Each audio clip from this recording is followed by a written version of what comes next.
Welcome to the Red Gate, a supernatural pack saga where fate is messy, the sparks are wild, and the full moon brings more than fur and fangs. There's snark, steam, and a mate bond neither of them asked for, but can't escape. Buckle up, pack. From haunted hearts to ancient curses, you'll find stories here that pull you in and don't let go. If you're into tales that twist the real and the unreal, you're in the right place. T.M. Nyxen Audiobooks. To my subscribers and listeners, your ears give these stories their second life.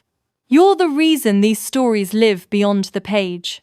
Hit that subscribe button, and let's dive in. Ava killed the neon with a sharp flick, and the sign above, a garish ruby glow, sputtered out with a dying hiss and hum.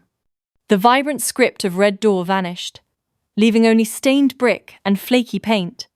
Its ghost reflected in a dark, oil-slick puddle on the grimy asphalt. The sudden drop into deeper gloom made the alley's chill feel more profound. She locked the heavy deadbolt with a metallic thunk that resonated in the quiet, then hip-bumped the thick steel door, testing its unyielding resistance. Only then did she allow herself a long, slow breath, tasting the night air, a sharp, almost metallic tang of rain-slick concrete and exhaust fumes, mingled with the cloying whisper of stale beer and cheap smoke clinging stubbornly to her dress. "Another glamorous evening, sweetheart," she muttered, a low, gritty rasp in her throat, addressing the damp, indifferent brick wall. The alley, predictably, did not deign to disagree. Then, a sudden, frantic thump, thump, thump of footsteps pounded from the far end of the alley. Not the uneven, shuffling stagger of late-night drunks she was used to. This was a sprint. Hard, desperate, panicked. A girl burst into the harsh glare of the security light above the Red Door's back entrance. 15, maybe, framed in the yellow halo. Her dark hair, a wild halo around a face, shiny with tears. Her ragged, breathless gasps were audible even over the receding echo of her own frantic pace. Behind her, 3 men shouldered through the deep shadows as if they weighed nothing, their movements unnervingly swift and silent. "Help!" the girl shrieked, her voice tearing raw with terror. Please, help. Ava didn't think. She moved. Instinct took over, a cold, hard knot in her gut. She yanked the heavy bar door open with a screech of metal, shoving the girl through the threshold before she could even register the shock. Then, Ava spun back, planting herself in the doorway. She was a single, defiant silhouette, a slab of stubborn flesh and bone, determined to be all the Red Door's iron in one body, a human barricade against the dark. "Phone," she snapped, her voice sharp and low, already digging her worn smartphone out of her back pocket and jamming it into the girl's trembling hands without even looking. The plastic felt cold and unfamiliar to Sydney. "Call the cops! Stay behind me! And if you even think about bolting, I swear to God I will fucking tackle your ass myself." The girl's fingers shook violently, fumbling with the slick screen. "I can't," she stammered, her voice thin and reedy. "You can fucking call them." Ava took a single, deliberate step into the damp alley, planting her feet wider. The men were close now. Too close. Their approach was unnervingly fast, far too steady. Not drunk, not winded, even after a chase. Their eyes, flickering in the harsh yellow light, held something wrong. Something cold and calculating. The one in front, a broad-shouldered man whose jacket stretched tight across his chest, bared his teeth in something that wanted to be a smile but was nothing more than a predatory grimace. "Step aside," he growled, the sound low and guttural. "Hard pass, pal," Ava said, her voice laced with a dry defiance she didn't quite feel. A bead of sweat trickled down her temple. "Club's closed. Last call was an hour ago." His eyes narrowed further. "It's none of your business. Kidnapping screaming girls outside my club is very much my business," Ava retorted, her voice rising, the anger starting to churn in her stomach. She could hear the girl's choked sobs just behind her, a raw, piercing sound that fueled her resolve. He looked past her, his gaze locking onto the terrified girl cowering in the doorway. "Sydney, come, now!" The name, spoken so calmly, sent another shudder through Ava. The girl inside made a sound like a kettle shrieking, a raw blast of pure terror. "Don't let them, please, please." Ava's jaw tightened. She set her feet, feeling the rough texture of the gritty concrete beneath her worn boots. "Behind me," she told the girl again, louder, firmer, trying to project a calm she didn't possess. "Crouch, head down." Then, to the men, her voice dropping to a dangerous snarl, "You take one more step and I swear to God I'm going to ruin your fucking night. You won't forget it." The front man, utterly unfazed, took the step. Ava didn't hesitate. Pain jolted through her as she threw the first punch. A desperate, wild swing aimed for his face. It landed like hitting a cinder block.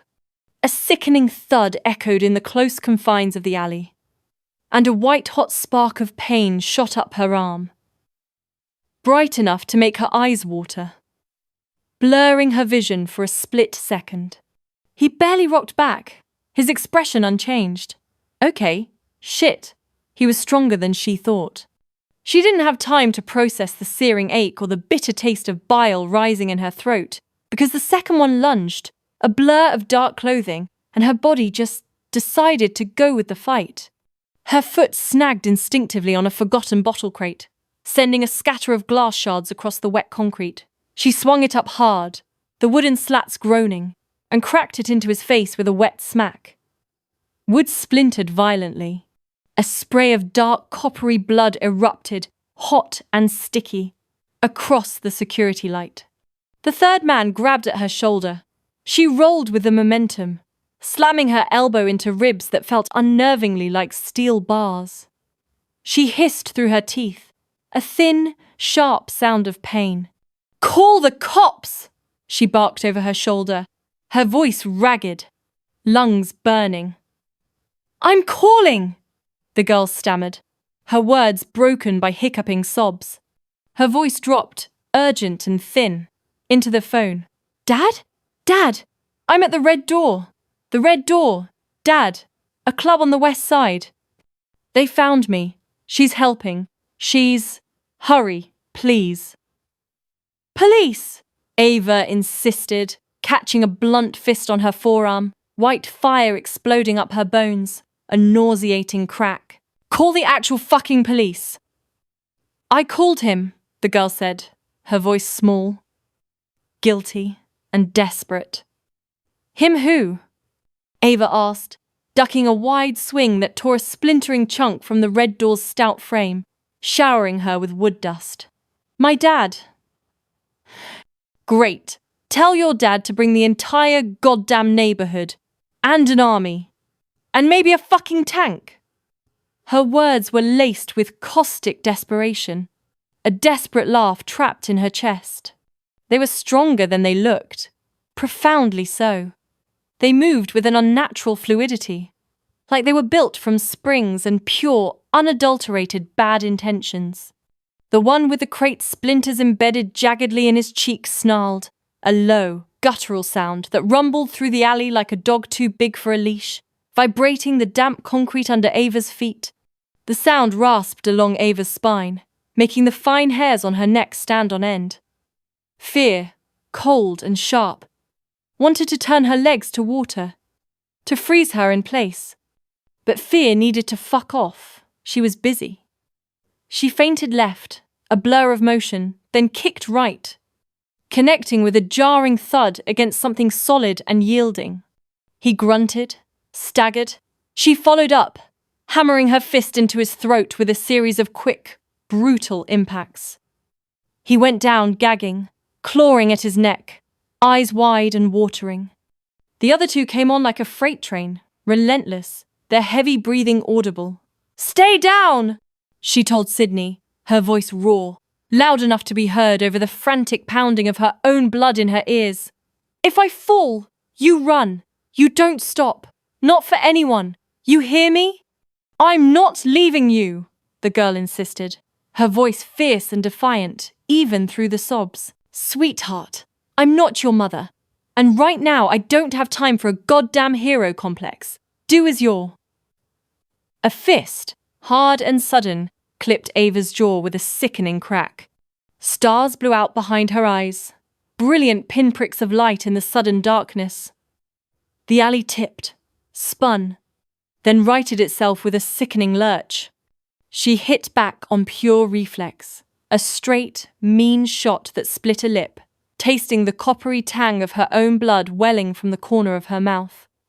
Before she could recover, an arm, thick and unyielding as a length of rebar, wrapped around her waist and ripped her clean off her feet. Ava hit the gritty concrete with a heavy, jarring thud, her breath exploding from her lungs in a choked gasp, her shoulder screaming in protest, a hot lance of pain shooting down her arm. A heavy boot drove at her ribs. She curled in on herself, barely managing to take the impact on her hip and the thickest part of her bone, swallowing a groan, biting back a scream. The third shadow, seeing his chance, lunged for the doorway. For the girl. No! Ava roared, a guttural sound torn from her chest. Scrabbling, dragging herself with scraped elbows and raw knees, she threw herself between the man and the threshold, her body a desperate, battered barricade. Everything that hurt, everything that screamed in protest, became something simple. Hold the line. Move, the man growled, his voice a low, gravelly rumble. Eat shit, asshole, Ava spat, tasting blood and iron, and grabbed his ankle with a desperate, crushing grip. He went down in a tangle with her on the grimy concrete as the second one. Momentarily distracted, recovered and grabbed a fistful of her hair, yanking her head back with a scream of her scalp to expose her throat. For a sickening, impossible sliver of a second, she saw his mouth open too wide, his teeth too long and too sharp, his eyes too bright, gleaming with an unnatural predatory hunger. What the actual hell? Her brain said very clearly, in a calm, analytical voice, as if leaving a note for later. Not normal at all. Sydney, she said, her voice surprisingly calm within the escalating noise, a desperate anchor. Get small, cover your head, don't look. The man bent over her, his breath hot and stale on her face, drawing a deep, shuddering breath to finish something terrible. Then, abruptly, the alley changed temperature. A sudden, sharp cold descended, making the air heavy, thick with unseen pressure. Sound came first. Not the ragged sounds of their struggle, but the rhythmic, low thunder of a dozen heavy boots. A wave of bodies moving with a synchronized, terrifying efficiency, like a single storm front. A deep, guttural growl, impossibly animalistic, rolled down the brick walls of the alley, vibrating against the asphalt, a warning from the very earth itself. Then a voice, cutting through the din like a jagged blade. Get the fuck off my daughter! It was not a request. It was an absolute, lethal command, ringing with raw, unleashed fury.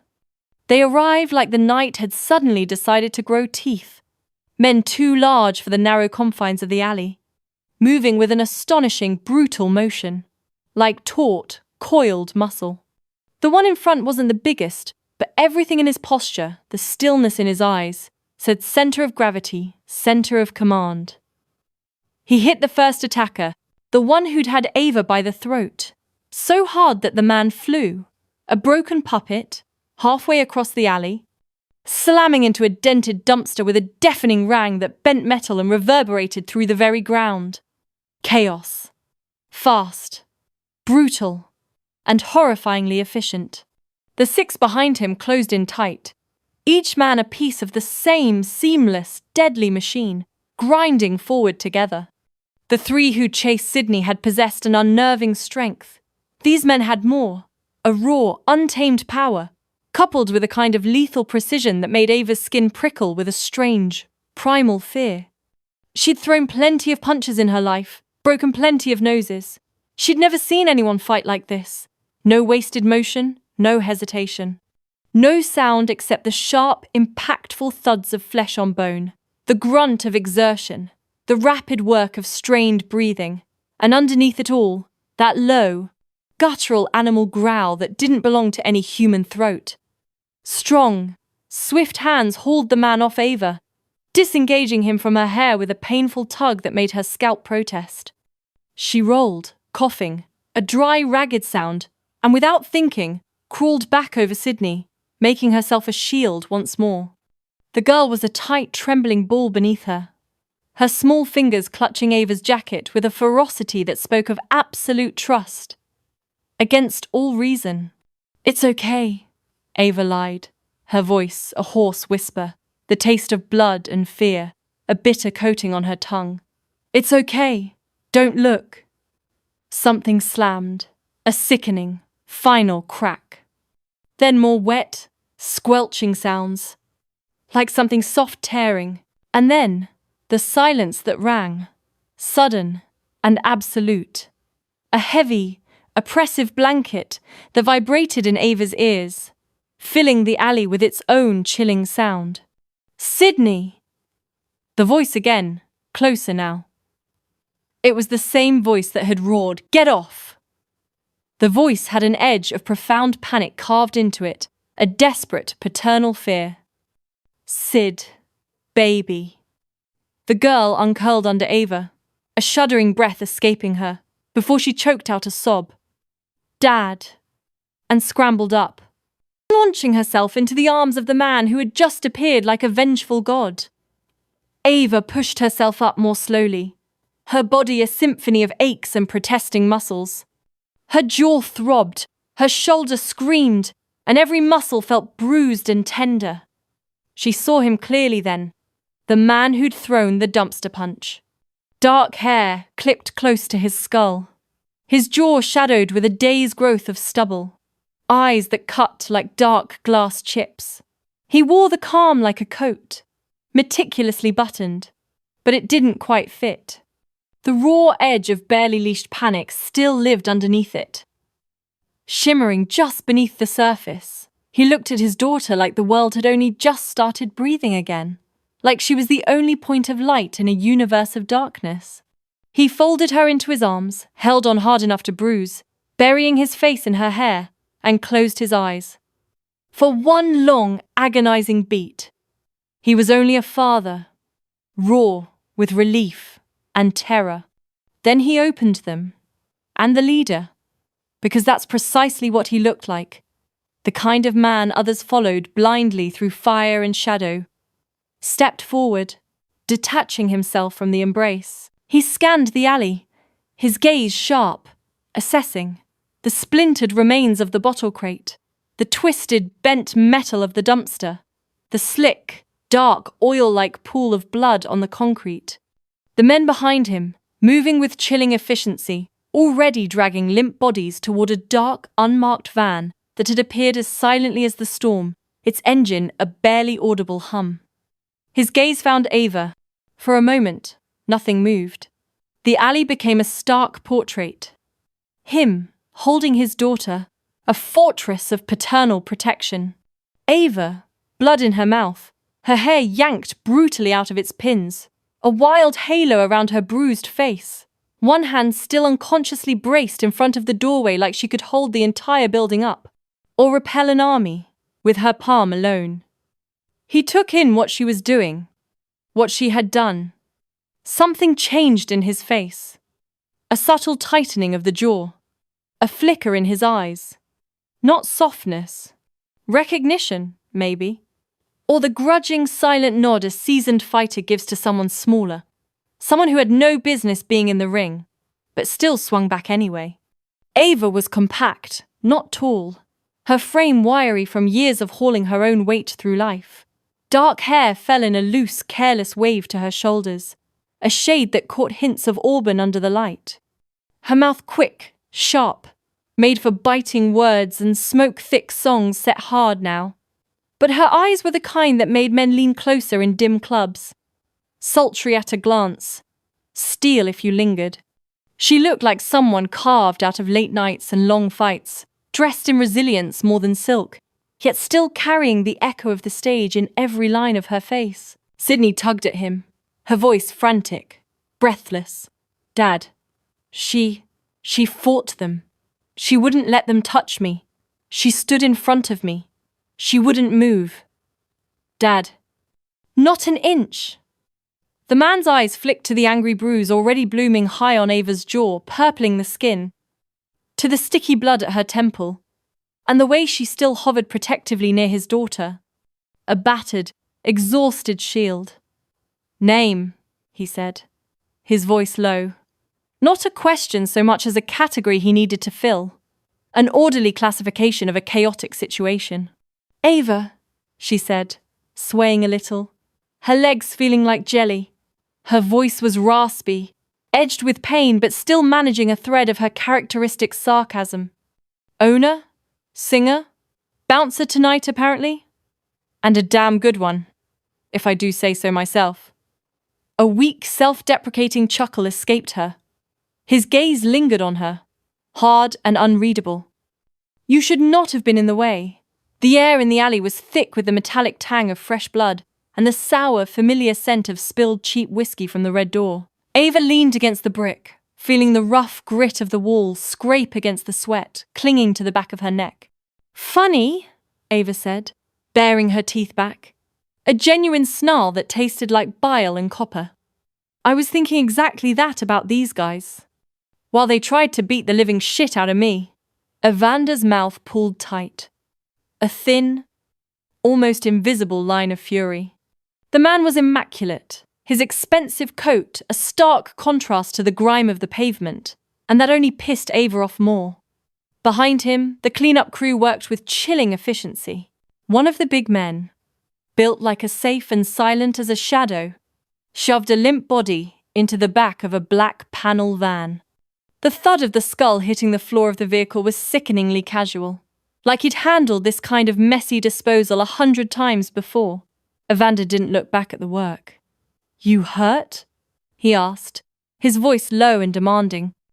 Later, Ava snapped, because the adrenaline still had her on a searing hook, pulling her taut. And she was too goddamn stubborn to give him the satisfaction of seeing her wince. Your daughter called you, not the goddamn cops, and that's a problem. She called who she was supposed to. He put a hand on Sydney's hair, his fingers protective, possessive, drawing the girl physically closer to his hip. She flinched, but leaned into the anchor. Evander's gaze swept over his crew. You two, he barked at the nearest of his men, adjusting the angle of a wristwatch Ava knew cost more than her entire bar. Clear the scene. I want no eyes. No chatter. Wipe the street. To another, slightly thinner man, who looked like he specialized in logistics, call the healer. Now. Cops, Ava repeated, pushing off the wall, swaying slightly. Her vision swam at the sudden movement. 3 men were seriously trying to drag your kid away and... We'll handle it. His tone was absolute, like the final closing of a vault door. By throwing them in your fucking party van, Ava challenged, gesturing wildly towards the imposing black vehicle and the disappearing evidence. His gaze didn't waver, holding hers with the cold force of a deep winter current, by handling it the way it needs to be handled. The healer arrived in mere seconds. At least that's how fast it felt. A man appearing from the shadows at the alley mouth. He smelt sharply of antiseptic and clean linen, a crisp clinical scent that clashed horribly with the urban decay surrounding them. He had capable hands, Ava noted, but eyes that didn't sit right in his face if you looked at them too long, too intense, too knowing. He crowded Ava without asking, his shadow swallowing her. And she swatted at him reflexively, recoiling from the intrusion. Back off, she snapped, eyes narrowing. You don't get to just paw at me. Guys I let touch me? They buy me dinner first. He glanced at Evander, the movement quick and deferential. Got a sharp, curt nod. Then, to Ava, his voice was professional, almost gentle. May I look at the injury, miss? Fine, she muttered. tasting the salt of sweat getting into the small cut above her eyebrow, because the grinding ache in her chest and the world tilting told her she didn't have much choice. He clicked on a penlight, the beam searingly bright in the dim alley, and checked her pupils. He hissed softly at the jagged cut on her temple, then palpated her ribs. The pressure was firm, exactly the kind that made white-hot pain shoot behind Ava's eyes, stealing her air. "Cracked," he said simply to Evander, ignoring Ava's gasp. "Maybe 2. Concussion is highly likely. She needs scans." "Don't need your medical degree, Dr. Doom." Ava rasped, her breath hitching as the cracked ribs protested. "I've got the percussion section tuning up in my chest already." She pressed a shaky hand against her ribs, forcing a grin that looked more like a snarl. "Hospital," the healer confirmed to the leader, straightening up. "If she were ours, I'd treat her at the house." "But she isn't." There was no judgment in his voice, only fact. Evander's jaw flexed, a small muscle jumping near his ear. "Take her. Drop her at Street Bridget's. Quietly. No paperwork. Just deposit her inside." Ava bristled, the adrenaline spiking again. "Drop her? I have a name. It's Ava, remember?" "Gatekeeper." He cocked his head at the title, a sliver of amusement flashing and dying in his deep-set eyes. "Evander, not gatekeeper."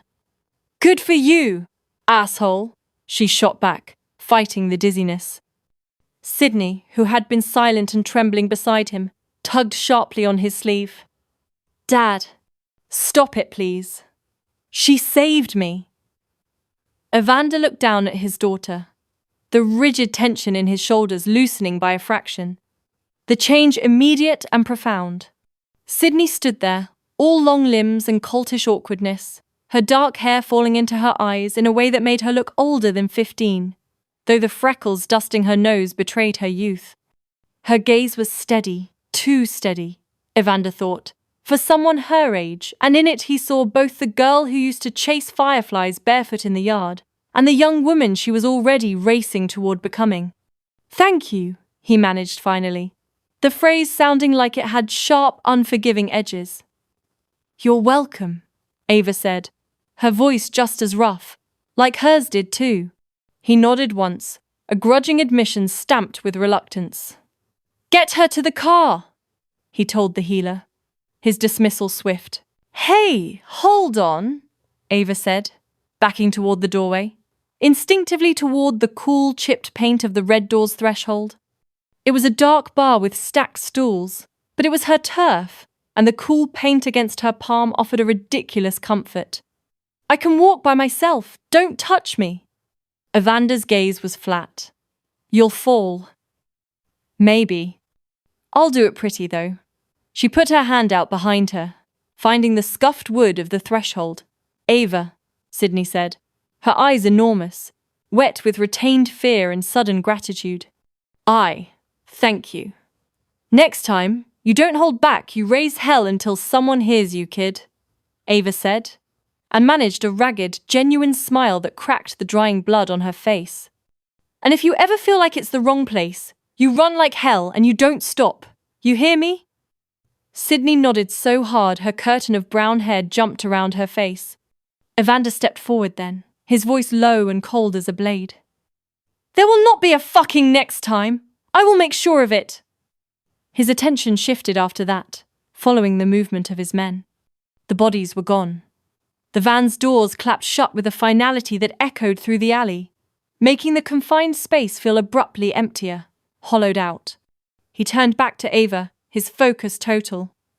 "You won't talk about what you saw tonight," Evander said. Ava tilted her head, blood still drying on her cheek, and gave him a look that was half amusement, half warning. "Relax. In the club business, loose lips get you run out quick. What happens at Red Door stays at Red Door. Always has, always will." His mouth almost twitched, almost. "Good to hear," he said flatly. "Try keeping your kids safe next time," Ava said, leaning into the pain-fueled mean streak that always surfaced when she was injured. She'd earned this jab. "From where I stood, Tonight, your security detail failed, miserably. The temperature in his stare went sub-zero. One of his men, standing a few feet back, bristled, taking a heavy step forward, a scrape of his boot on the gritty pavement indicating intent. Evander flicked his fingers just once, barely perceptible, without looking, and the man instantly froze mid-stride, held rigid by unspoken command. "Sydney," Evander said, his voice flattening into pure command. "In the car, now." "Wait." She looked between them, her small face torn, gratitude and concern raw. "In the car," he repeated, softer this time, but somehow infinitely firmer. She obeyed instantly, biting her lip, but she lingered just long enough to rush forward and squeeze Ava's hand hard. "Be okay, please," she whispered. Then she ran. Ava watched her go, felt the sudden, stupid emptiness when the girl's fingers left hers. She reached up and touched the crusting blood on her temple, wincing privately at her own stubbornness. The healer hovered, his clean coat catching the weak lamplight. "Hospital. Now." "Yeah," Ava sighed, finally letting the wobble settle into her knees. "Fine. But listen, buddy. If anybody in your crew touches my arse without express written permission, I swear to Christ, I will start spitting and biting like a woman unleashed." Evander stepped dangerously close enough that she could see the flecks of gold and green in his eyes that didn't look like any normal color she could name. Close enough that she could smell the clean sweat and the sharp, wild scent of controlled predator under the expensive cologne.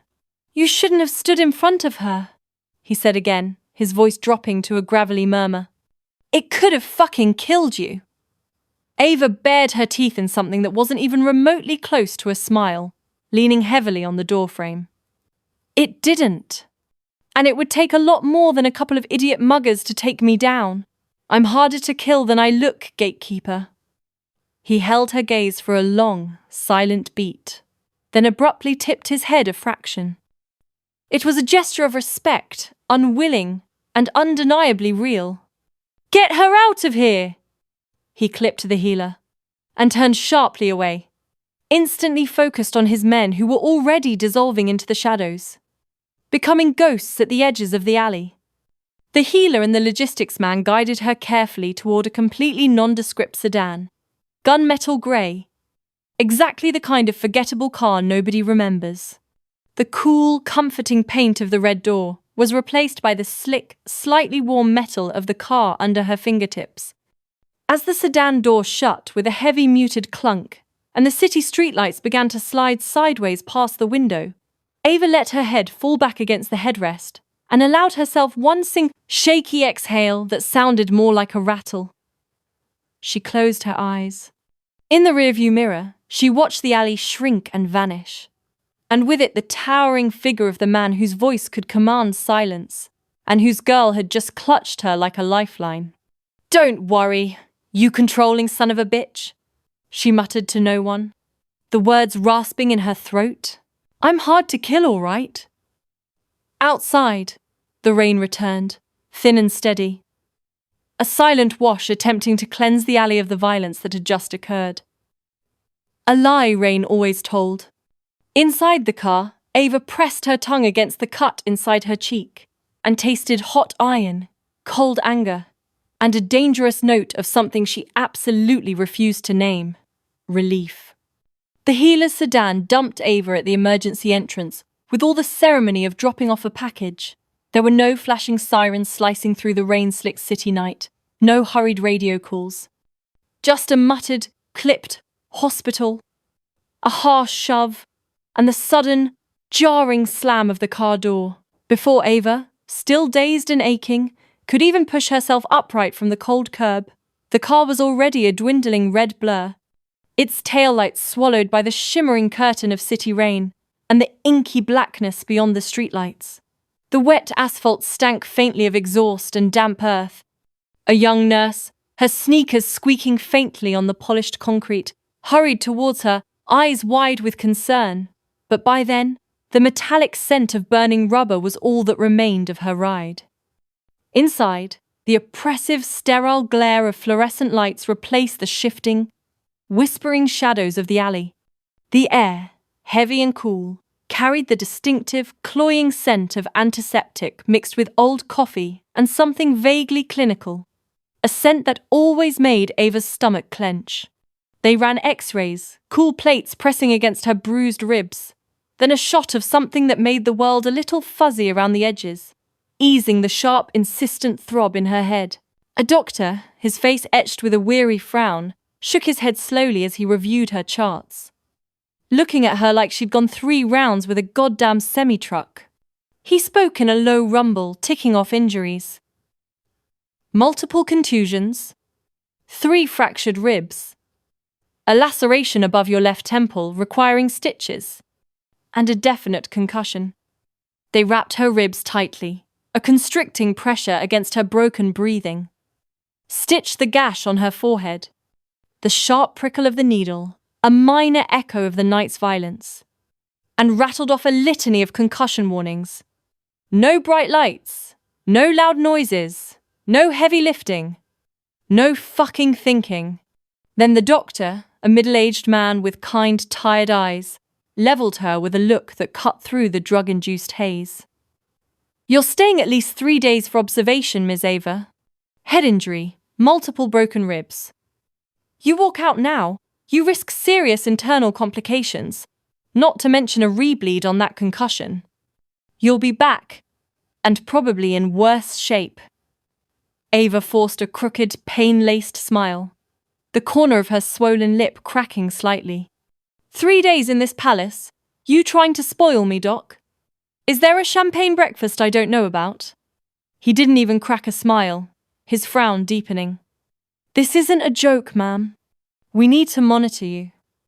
She signed the admission forms anyway, the pen feeling alien and heavy in her trembling hand, and lied through her teeth with practiced ease. No, she wasn't alone.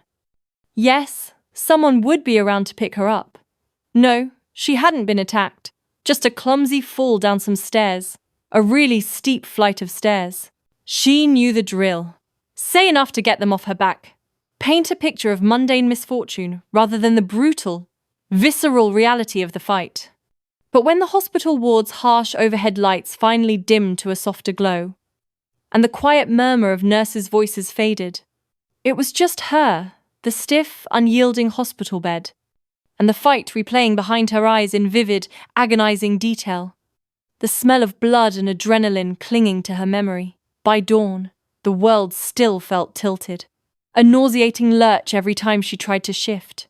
She lay on the paper-covered bed, the thin, crinkly sheet rustling beneath her, one leg bouncing with a restless irritation that grated on her nerves. Her entire body throbbed, a symphony of dull aches and sharp stabs, her pride a much deeper, more festering wound. The faint, sweet, sickly scent of cheap air freshener from the hallway did little to mask the lingering hospital odours. "Fucking red door," she muttered, the words raspy in her dry throat, the name of the place tasting like ash, as if blaming the building itself would somehow fix the gaping wound in her sense of security. She half dozed, drifting in and out of a restless, dream-haunted sleep, until a sharp, authoritative click-click-click of heavy boots on the linoleum floor startled her violently awake. Her heart hammered against her bandaged ribs, sending a fresh wave of pain through her. The young nurse who had been quietly charting at the nurses' station stiffened instinctively, her head snapping up.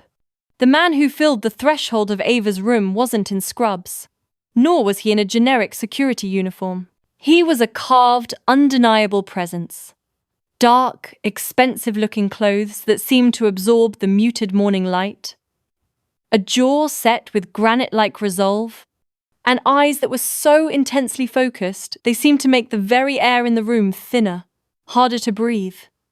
The gatekeeper, Evander. Sydney trailed behind him, her small frame almost lost in his shadow. Her eyes were still red-rimmed and puffy from last night's terror, but a flicker of something brighter, more hopeful, shone through them now. Her hand was white-knuckled in his, her knuckles bone-white against his darker skin.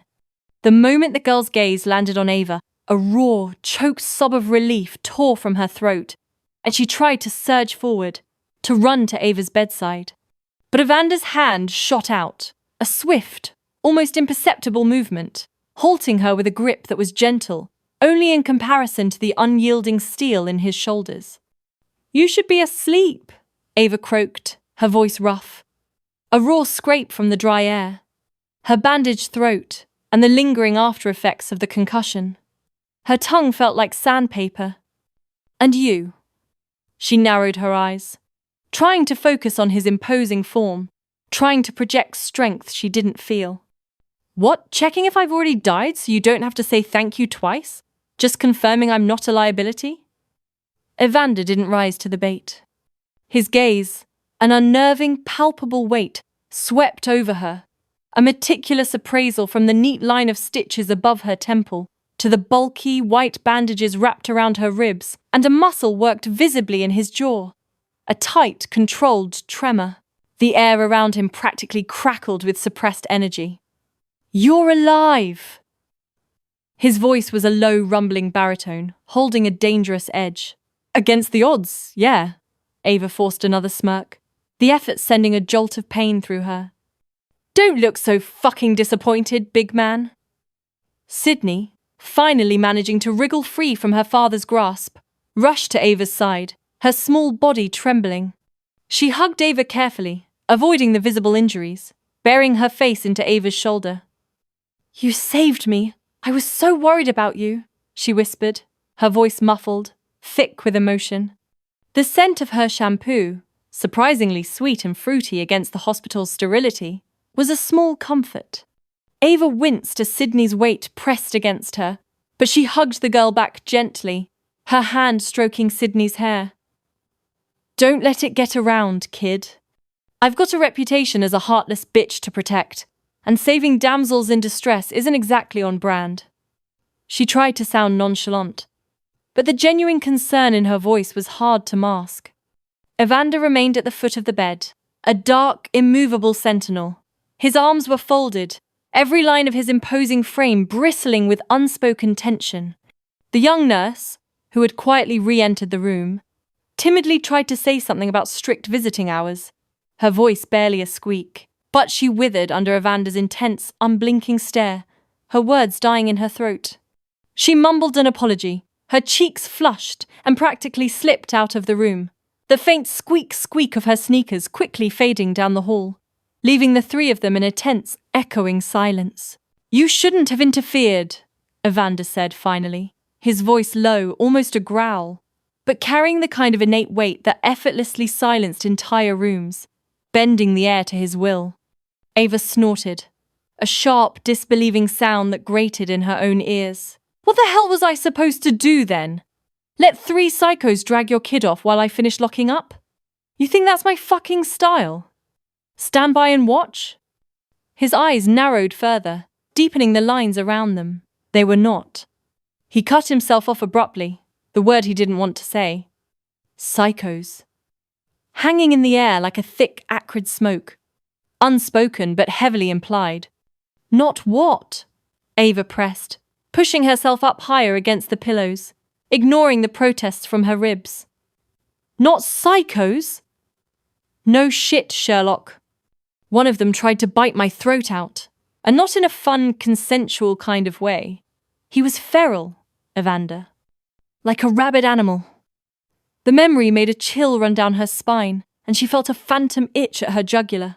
Sydney's fingers clenched tighter around Ava's hand, her small body trembling against Ava's side. "Dad," she started, her voice a small plea. "Enough," Evander snapped, his voice sharp and sudden, like a whip crack echoing in the quiet room. His daughter flinched, falling silent, but glared at him through wet, glistening lashes, her lips pressed into a defiant line. Ava's smile turned feral, a dangerous glint in her eyes. "You've got a hell of a parenting style there, gatekeeper, really building that trust." His head jerked at the hated nickname, a primal flash of anger igniting in his eyes. "Evander." He practically spat the name, a warning rumble in his chest. "I don't care if it's Bob or fucking Captain America." Ava leaned back against her pillows, exhaustion making her reckless. The faint metallic tang of dried blood in her mouth was a constant reminder of how close she'd come. Your girl's alive because I put myself in harm's way, because I chose to fight when I could have locked the door and walked away. You don't get to march in here and tell me I should have just let her go. You can take that self-righteous, macho bullshit back to whatever dark, stinking hole you crawled out of, because I'm not having it. Sydney gasped, half scandalized by Ava's blunt language, half delighted by the sheer defiance in her tone. A small, almost imperceptible smile touched her lips.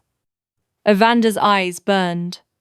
A fierce, internal conflagration. For a terrifying heartbeat, Ava thought he'd snap. Raise his powerful voice to a shout. Slam his fist into the cold metal bedrail. Or maybe even lunge at her. The air in the room felt thick, charged with his barely contained fury.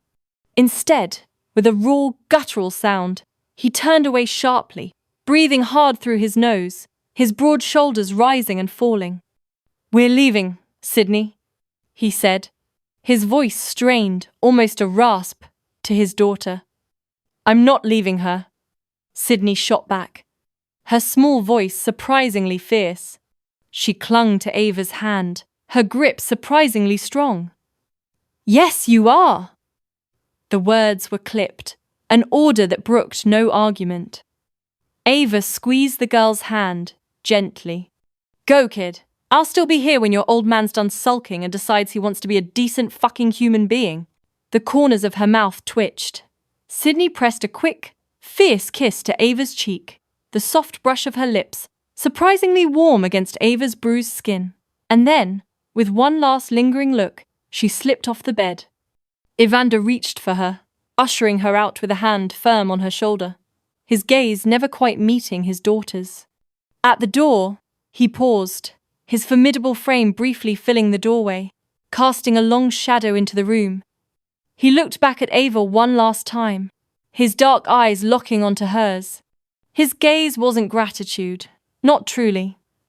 It wasn't just anger either.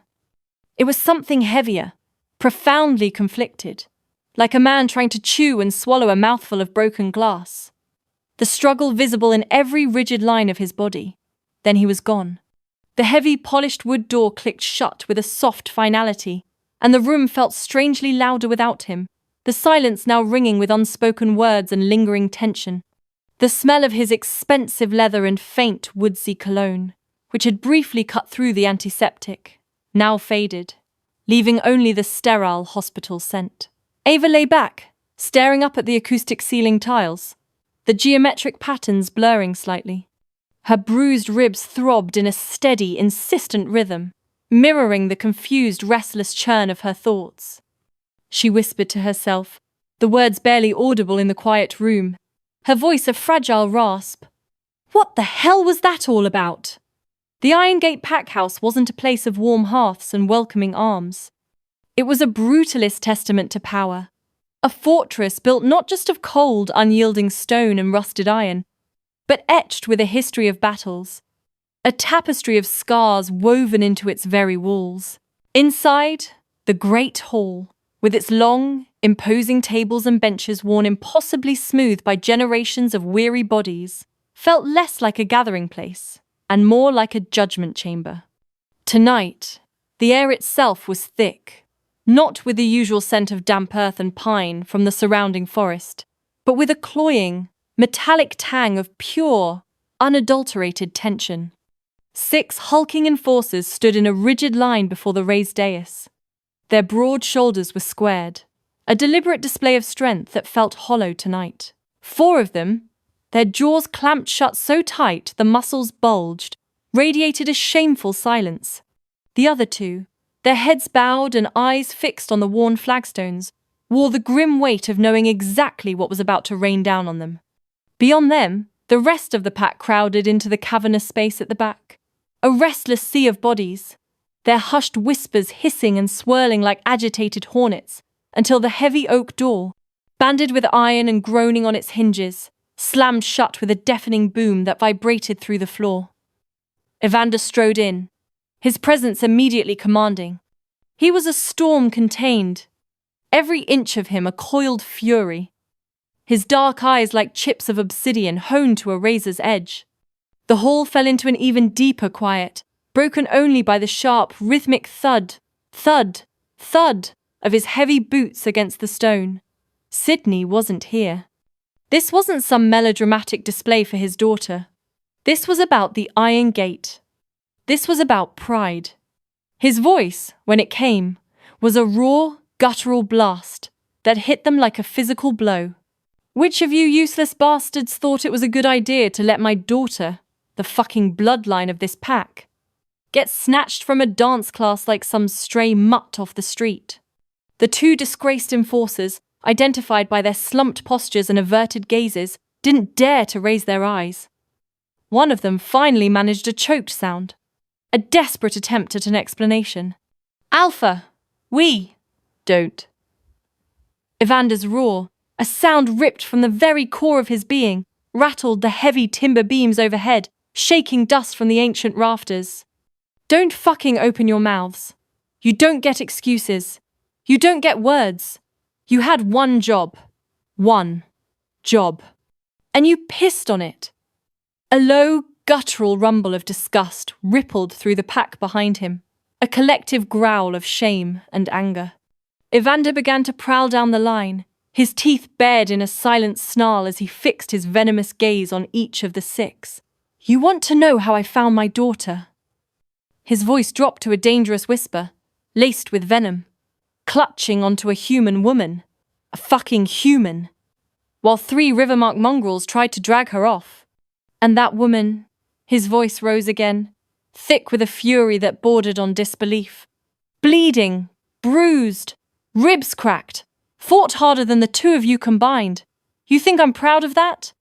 You think I'm going to stand in front of this pack and say a human had to bleed to cover your incompetence and my heir?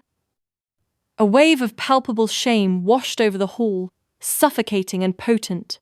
The other 4 enforcers, though not directly blamed, shifted uneasily. Their fists clenching at their sides, their jaws tight with a bitter humiliation that mirrored that of the 2 condemned. Evander spun on his heel, his eyes like burning coals as he jabbed a finger, nails like sharpened claws, at the 2 in disgrace. You shamed the Iron Gate name. You shamed me. You shamed every wolf standing in this room. Rivermark isn't laughing at me tonight. They're laughing at you. Because if a human jazz singer can fight harder than Iron Gate enforcers, then what the fuck do we even stand for? He threw his arms wide, his voice booming across the tense silence. What do we stand for? The pack, as one, roared back, a primal wave of sound that shook the very foundation of the pack house. Strength, blood, loyalty. Evander wheeled back on the disgraced pair, his voice dripping with contempt. And what the fuck did you show? Weakness, cowardice, disloyalty. His eyes blazed with a raw hate that promised retribution. So here's what's going to happen. You're stripped of your posts. No blades, no runs, no counsel. You don't fight with this pack until I say otherwise. You'll clean toilets, haul shit, chop wood for every goddamn hearth until your backs break. You will work until you remember what the Iron Gate means. One of the enforcers, his voice a desperate, bitter rasp, dared to mutter, Alpha, we're warriors. You can't. Evander moved with a speed that belied his bulk. Before the man could finish his protest, Evander's hand shot out, his powerful fingers closing like a vice around the enforcer's throat. The man was lifted off his feet, slammed against the cold, unforgiving stone wall with such brutal force that the rock itself groaned and cracked. The enforcer choked, his feet dangling uselessly, gasping for air. Evander's snarl, a sound of pure, unadulterated rage, sliced through the hall like a freshly honed blade. I can do whatever the fuck I want, he hissed, his face inches from the gasping man. Because I'm Alpha. And right now, the only reason you're still breathing is because killing you here would be too merciful. He released him with a savage shove, dropping him like a sack of rotting refuse. The enforcer crumpled to the floor, his body racked with painful, ragged breaths. The other disgraced enforcer stood rigid, shaking so violently that his fists trembled uncontrollably. Evander turned away from them, his steps heavy as he paced the length of the great hall, his voice rising again, resonating with a chilling promise of future violence. Every wolf in this room better remember tonight. Rivermark thinks they can humiliate us? They think they can touch what's mine? His voice cracked, morphing into a low, dangerous growl, a visceral promise of bloody retribution. We'll burn their fucking bones into the dirt if they try again. But I'll start with my own if any of you ever disgrace me like this again. I will end you. Do you understand? The hall thundered with the unified, guttural roar of the pack. Yes, Alpha! Evander's gaze swept the room one last, lingering time, daring anyone to flinch, to look away. No one did. Their eyes were locked on him, a mixture of fear and fierce, renewed loyalty. Get them out of my sight, he snarled, jerking his chin dismissively at the two broken figures. And find me, Rivermark scouts. I want their blood on the floor by dawn. As two of the remaining enforcers, their faces grim, roughly hauled the disgraced pair out of the hall, the pack began to mutter amongst themselves, the low, drawn-out sounds like the satisfied rumblings of wolves after a successful hunt. The Iron Gate name had been bruised tonight, its pride wounded. But Evander, in his fury, had made it bleed back, a bloody testament to its enduring strength. Yet, even as the adrenaline surged through him, a fleeting image, unwelcome and persistent, flickered at the edges of Evander's mind. Sydney, his daughter, clinging fiercely to the human woman. The woman, battered and bleeding, standing defiant, unbroken, against three approaching wolves. Ava, Evander, shoved the image away. A harsh, physical rejection. There was no room for a human in the Iron Gate. Not in his world. Not ever.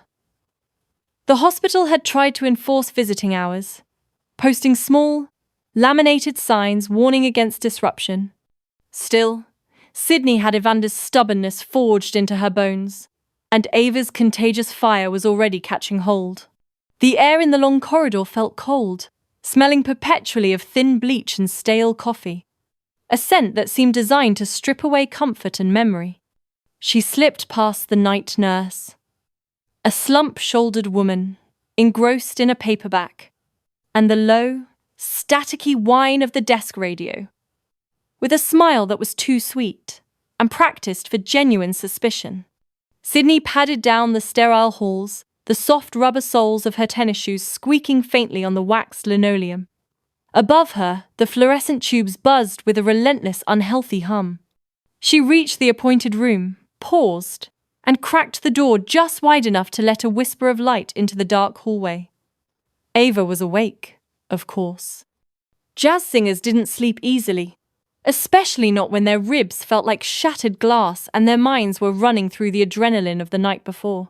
She sat propped up against thin synthetic pillows, a pale violet bruise blooming across her jaw. Her hair was a wild dark tangle around the fresh line of stitches above her temple. She was watching a muted television bolted high in the corner, the screen flickering silent images of a late-night talk show, daring the enforced silence of the hospital room to fight her. The soft click of the door latch settling was the only warning Ava got. When Sydney slid in, closing the door softly behind her, the exhaustion lifted from Ava's face, softening it a crucial fraction. "Kid! What the hell are you doing?" Ava's voice was a low rasp, gravel wrapped in smoke. "You're supposed to be in bed, not sneaking around this antiseptic tomb." "I couldn't," Sydney whispered, pulling the cold, hard plastic chair closer to the bed. The thin, scratchy texture of Ava's blanket felt abrasive under her fingertips. She leaned forward, clutching Ava's hand. It was warm, slightly clammy, and definitely bruised. "I had to see you." Ava struggled for a smirk, but it came out tired, pulling painfully at her stitches. "You're a terrible listener, you know that? When I tell you to go home, you go home." Sydney laughed, but it came out wet, trapped by a rising tide of emotion. "You saved me. You really did. I tried. You were the one who had the presence of mind to call your dad instead of the cops when those bastards started swinging. Sydney's tentative smile faltered. She traced a pattern on the back of Ava's hand. I knew he'd come. He always does. And he did, Ava admitted, her gaze drifting to the wall where shadows lay pooled in the corners.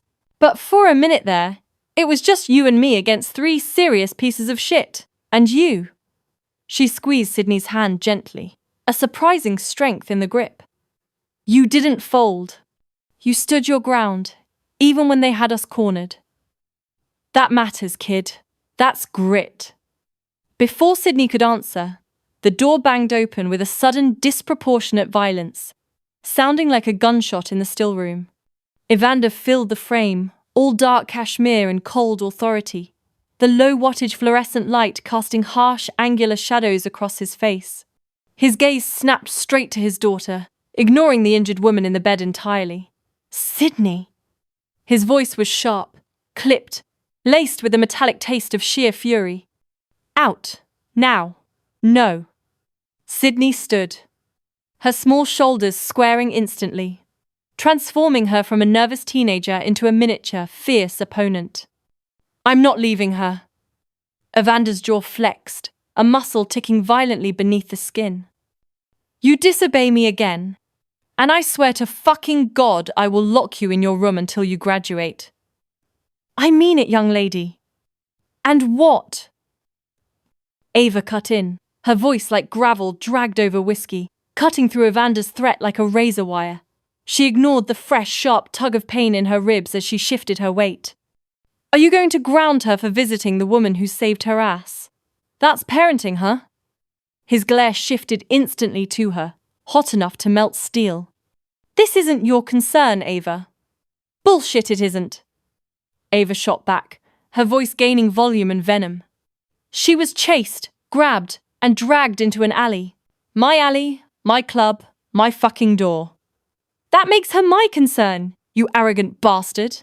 Ava leaned forward further, ignoring the throbbing protest from her fractured side. And when 3 assholes tried to tear her away from me, where were your security men? Where was your protection? Not there. I was. Sydney looked between them, wide-eyed. Her breath held tight in her chest, but she didn't move. The confrontation was terrifying, yet she was desperate to hear what Ava had to say. You don't understand what you've stepped into, Evander ground out, his voice dropping to a low, lethal register that seemed to vibrate the air in the room. Then explain it, Ava challenged instantly. Because right now, all I see is a kid nearly stolen and a father who is more pissed off that a human bled for her than he is that she was almost taken in the first place. For a second, the hospital room was nothing but their eyes locked.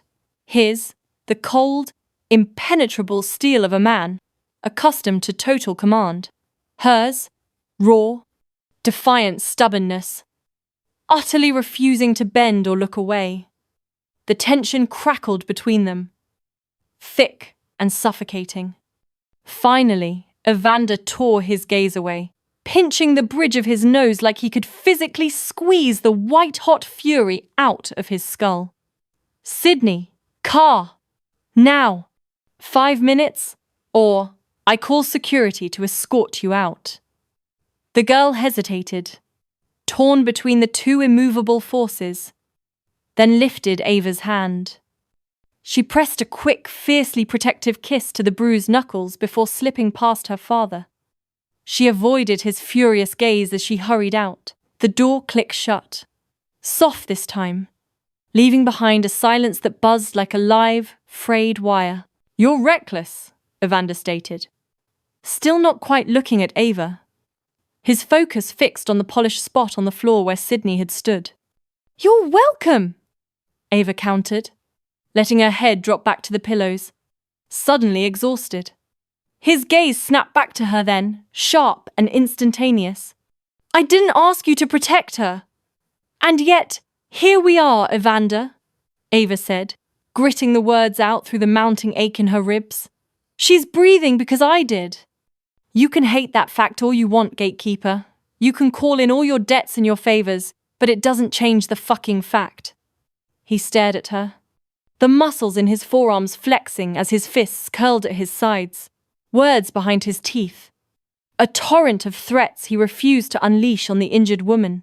The silence stretched on until it became unbearable, filled only by the muffled, distant wail of a siren passing by outside. Finally, he turned sharply on his heel. The door slammed shut behind him with the force of a final judgment, making the small glass vase on the bedside table rattle violently. Ava let out a long, shaky breath, the motion stabbing fire through her ribs. She eased her head back against the thin pillow and muttered toward the ceiling, her voice little more than a rasp. Guy's got more bark than bite. Maybe he's just pissed he wasn't the one there to shield his kid, being a father and all that. But she didn't believe it. Not after seeing the calculated, cold violence in his eyes right before she'd driven her elbow into a man's throat in the alley.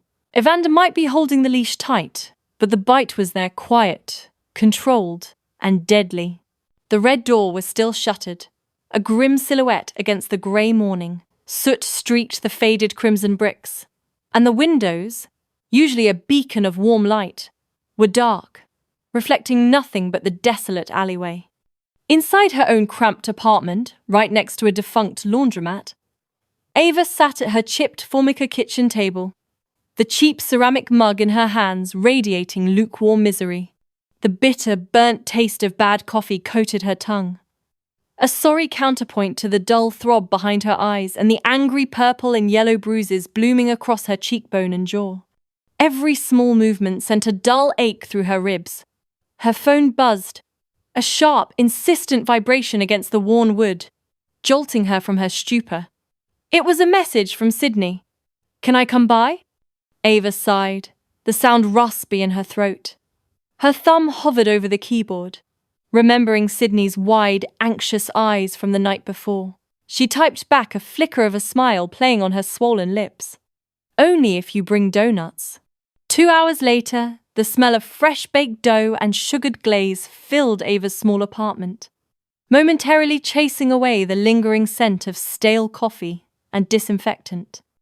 Sydney stood in the doorway, a crinkled brown paper bag from the bakery down the block clutched in one hand, her bright blue eyes scanning Ava's face with an almost painful intensity.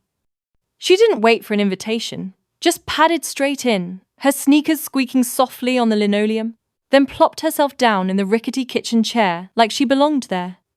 Without a word, she immediately leaned in, her touch feather light as she began fussing over the rough adhesive of Ava's bandages. Ava grunted, swatting her hands away with more force than intended. "Kid, relax. Jesus, I've been banged up worse than this." Once took a mic stand to the face during a brawl on open mic night. Blood everywhere. Didn't stop the song though, did it? She tried to keep her voice light, but the effort strained her ribs. Sydney laughed, a short, nervous puff of air. But her eyes, still fixed on Ava's discolored skin, remained heavy with a guilt that Ava could almost taste. "It should have been me," she whispered, her voice barely audible above the hum of the old refrigerator. "They wanted me. I heard them." Ava scoffed, pushing a donut box across the table. "Yeah, well, they got me instead. And I'm harder to break, kid. Trust me. Now eat a goddamn donut before they get cold." A sharp, authoritative rap sounded at the door. 2 precise, unyielding knocks. No pause, no hesitation. The sound cut through the sweet air of the kitchen like a knife. Ava's frown deepened, a tired knot forming between her brows. Sydney, however, stiffened instantly, her body locking up, her eyes wide like a cornered animal. A low, primal fear emanated from her, making the hairs on Ava's arms prickle. Ava pushed herself up from the table, the old floorboards groaning under her weight, and opened the door a crack. 2 men in thick, oil-stained leather jackets filled the narrow hallway, their stale cigarette smoke clinging in the air. Their faces were as hard and unyielding as granite. Not cops. Definitely not customers. 2 of Evander's enforcers, the kind who smelled of regret and violence, the kind she'd seen lurking around the red door before, always just at the edge of vision. They looked past her as if she were a piece of furniture, their cold gaze settling directly on Sydney in the kitchen. Evander wants her home. The more imposing one, a man with a jagged scar bisecting his eyebrow, jerked his chin at Sydney. His voice was flat, devoid of negotiation. Sydney flinched, visibly recoiling. "I'm fine," she insisted, her voice small and tight. A lie they all knew. "You shouldn't be here," the other man muttered, his eyes flicking toward Ava with open disdain, lingering on her bruised face. The unspoken implication hung heavy in the air. "You're beneath us, and so is this place." Ava bristled, a hot spark of anger igniting in her belly despite her pain. She pushed the door open wider, glaring at him. "Excuse me, you greasy bastard? She's having coffee and a donut. Not exactly a fucking war crime. Back off." Neither answered, their expressions unchanging. They just waited. Two silent, immovable pillars of menace, the heavy silence pressing down on them all. Finally, Sydney let out a long, shuddering sigh, the fight draining out of her. She grabbed her bag from the chair, the paper crinkling, and leaned close to Ava, her breath warm against Ava's ear. "Don't listen to them. They're just..." She cut herself off, shaking her head, a familiar frustration clouding her features. "I'll see you tomorrow, Ava. Seriously." The men flanked her as she walked out, their heavy boots thudding softly on the threadbare hall carpet, leading her down the corridor and out of sight. Ava watched from the doorway, her stomach twisting into a cold, hard knot. The sweetness of the donuts had vanished, replaced by the acrid taste of helplessness. Later that night, the moon a sliver of ice in the bruised sky, she returned to the red door. The chill wind carried the scent of wet asphalt and decay. She needed to assess the damage again, alone, away from Sydney's worried gaze. Broken glass glittered in the alley like spilled stars, catching the faint light from a distant streetlight, each shard a tiny, sharp betrayal. Her club, usually a sanctuary of raucous music and dim lights, looked less like home and more like a fresh wound, exposed and bleeding. As she crouched, the gritty crunch of glass under her knees, her hands gloved and clumsy with a broom, she heard voices drifting from the deeper shadows of the alley. Too familiar, low rumbling tones. Evander's enforcers hadn't noticed she was near. "Can't believe Rivermark tried to snatch her. Fucking idiots. They want leverage, that's all. Push the alpha into folding." One voice, rough as gravel. "They're poking the goddamn bear. Iron Gate won't stand for that shit. Evander's going to make them pay for this. Big time." The other, a deeper growl. "Still, snatching the girl, his daughter. Evander isn't going to let this slide, is he?" Bold move. Desperate, I'd say. I thought Rivermark had more sense. Their words were low, tense, a harsh rhythm of old grudges and simmering violence. Ava froze. Broom handle clutched in her hands, the bristles scraping uselessly against the pavement. She strained to catch every word, every nuance, her breath held tight in her chest. But then, the low murmur of their conversation faded, their heavy footsteps receding into the deeper currents of the night. She leaned against the rough brick doorway, her heart pounding a frantic rhythm against her ribs, the echoes of their whispered conversation reverberating in her mind. Rivermark. Leverage. Evander. Her thoughts were a frantic, tangled mess of names and threats, none of it making any damn sense, yet each word felt heavier than the last. The next day, Sydney showed up again, stubborn as ever, her determination a bright, defiant spark in her nervous demeanour. They met at the Greasy Spoon Diner down the street from Ava's apartment, the air thick with the smell of sizzling bacon and stale coffee. Over a plate of lukewarm fries, the clatter of cutlery, and the din of morning chatter, a flimsy shield, Sydney finally slipped, her voice barely above a whisper, her fingers nervously picking at a stray thread on her sleeve. "They took me because of my dad. Rivermark, I mean. I'm just a pawn in something bigger, Ava. Something much, much bigger.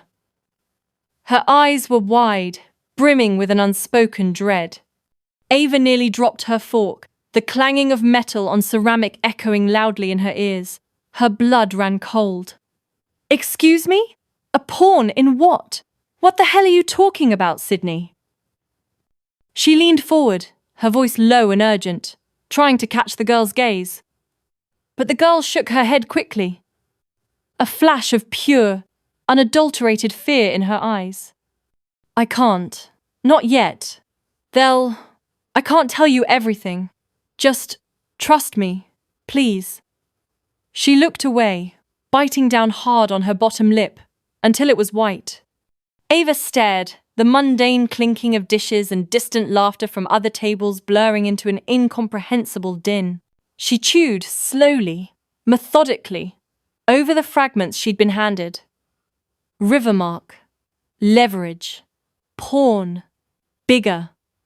Every piece felt like part of a terrifying puzzle, a picture she didn't want to see, a dark truth she was being dragged towards, whether she liked it or not. She reached across the sticky table, tapping Sydney's hand, her touch firm but not unkind. I don't like mysteries, kid, Ava said, her voice gravelly, a warning note woven through it. They get people hurt. You're going to have to tell me the truth, the whole truth, sooner or later. And I'd prefer it be sooner, before someone else gets hurt. Sydney looked away, her gaze fixed on the condensation, collecting on her water glass, biting her lips so hard Ava thought she might draw blood. Later then, Ava, she whispered, her voice barely a breath. Definitely later. The red door was still a monument to violence. Ava wasn't one to wallow, though. She'd spent the morning sweeping the gritty, pulverized glass from the warped floorboards and tacking up rough plywood over the shattered window frames. The main bar was relatively intact, a stubborn island of mahogany and metal in a sea of scorched drywall.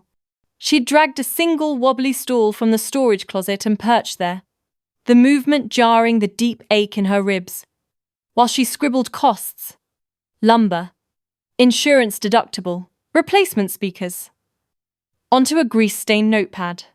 The air in the club was thick with battling odours. The lingering, bitter scent of burnt wiring and old soot wrestled constantly with the sharp, chemical tang of industrial lemon cleaner. It was the smell of ruin fighting resilience, and resilience was winning, even if Ava's knuckles were raw from scrubbing. A sound like a cannon shot tore through the fragile piece. The oak door, the one she'd painstakingly rehung yesterday, slammed open so hard it rebounded off the inner wall. The few remaining, jagged shards of glass still clinging to the high window frames rattled a desperate, brief protest. Evander filled the doorway, his silhouette blocking the meagre afternoon light. He was terrifyingly alone, not a single guard dog in sight. Just him, tall, clad in sharp black wool and cold leather, dark hair falling slightly over the severe line of his brow. His fury wasn't loud. It was a pressurized silence that sucked the oxygen out of the room, instantly dropping the temperature by 10 degrees. Ava didn't flinch or look up, focusing instead on wiping a stubborn smudge of dried liquor off the sleek, worn bar top. The thick cloth rasped rhythmically against the wood. If you're here for the open mic night, she said, her voice dry, sign-ups are cancelled. Try next Tuesday. Assuming the roof hasn't caved in by then. The door did not slam shut this time, but was closed with a deliberate, heavy thud that resonated deep in the hollow space of the empty club, like a massive coffin lid dropping into place. Must you slam every goddamn door you enter, gatekeeper? She muttered, setting the cloth down with a snap.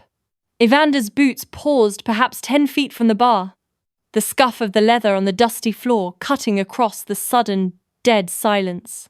His voice, steel, hard and unyielding, sliced through the space. She's getting too close to you, Ava. You didn't seek her out, but she's circling you all the same, and I won't have it. That made her finally look up.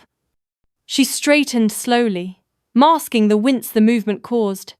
and gave him a slow, bruised smirk, the curve of her lip tight against the tender skin. "You're welcome, by the way," she drawled, leaning back against the cool mahogany. "For keeping her from getting snatched.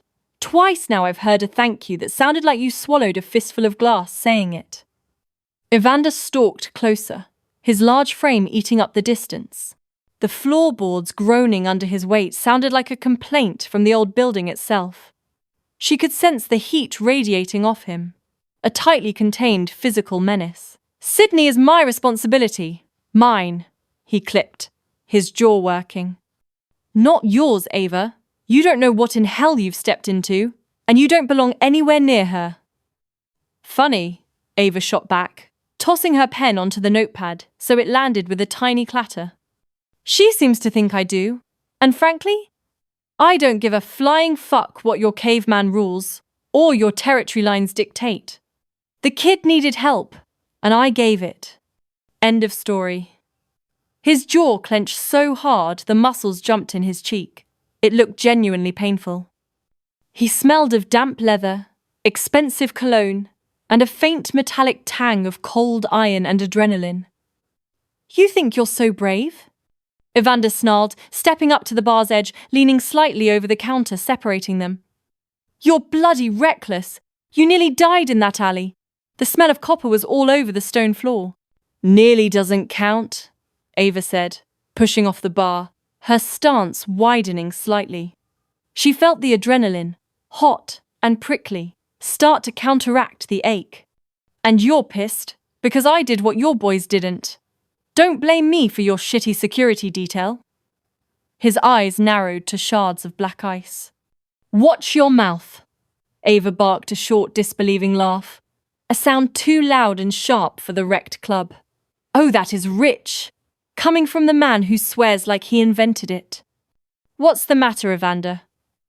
You can throw your men against walls, but you can't handle a woman calling you on your bullshit?" For a heartbeat, silence stretched and held, thick and elastic, vibrating with the raw tension between them. His eyes burned with such concentrated fury it felt like a visible heat. But underneath the rage, something else flickered. A dangerous kind of recognition, perhaps.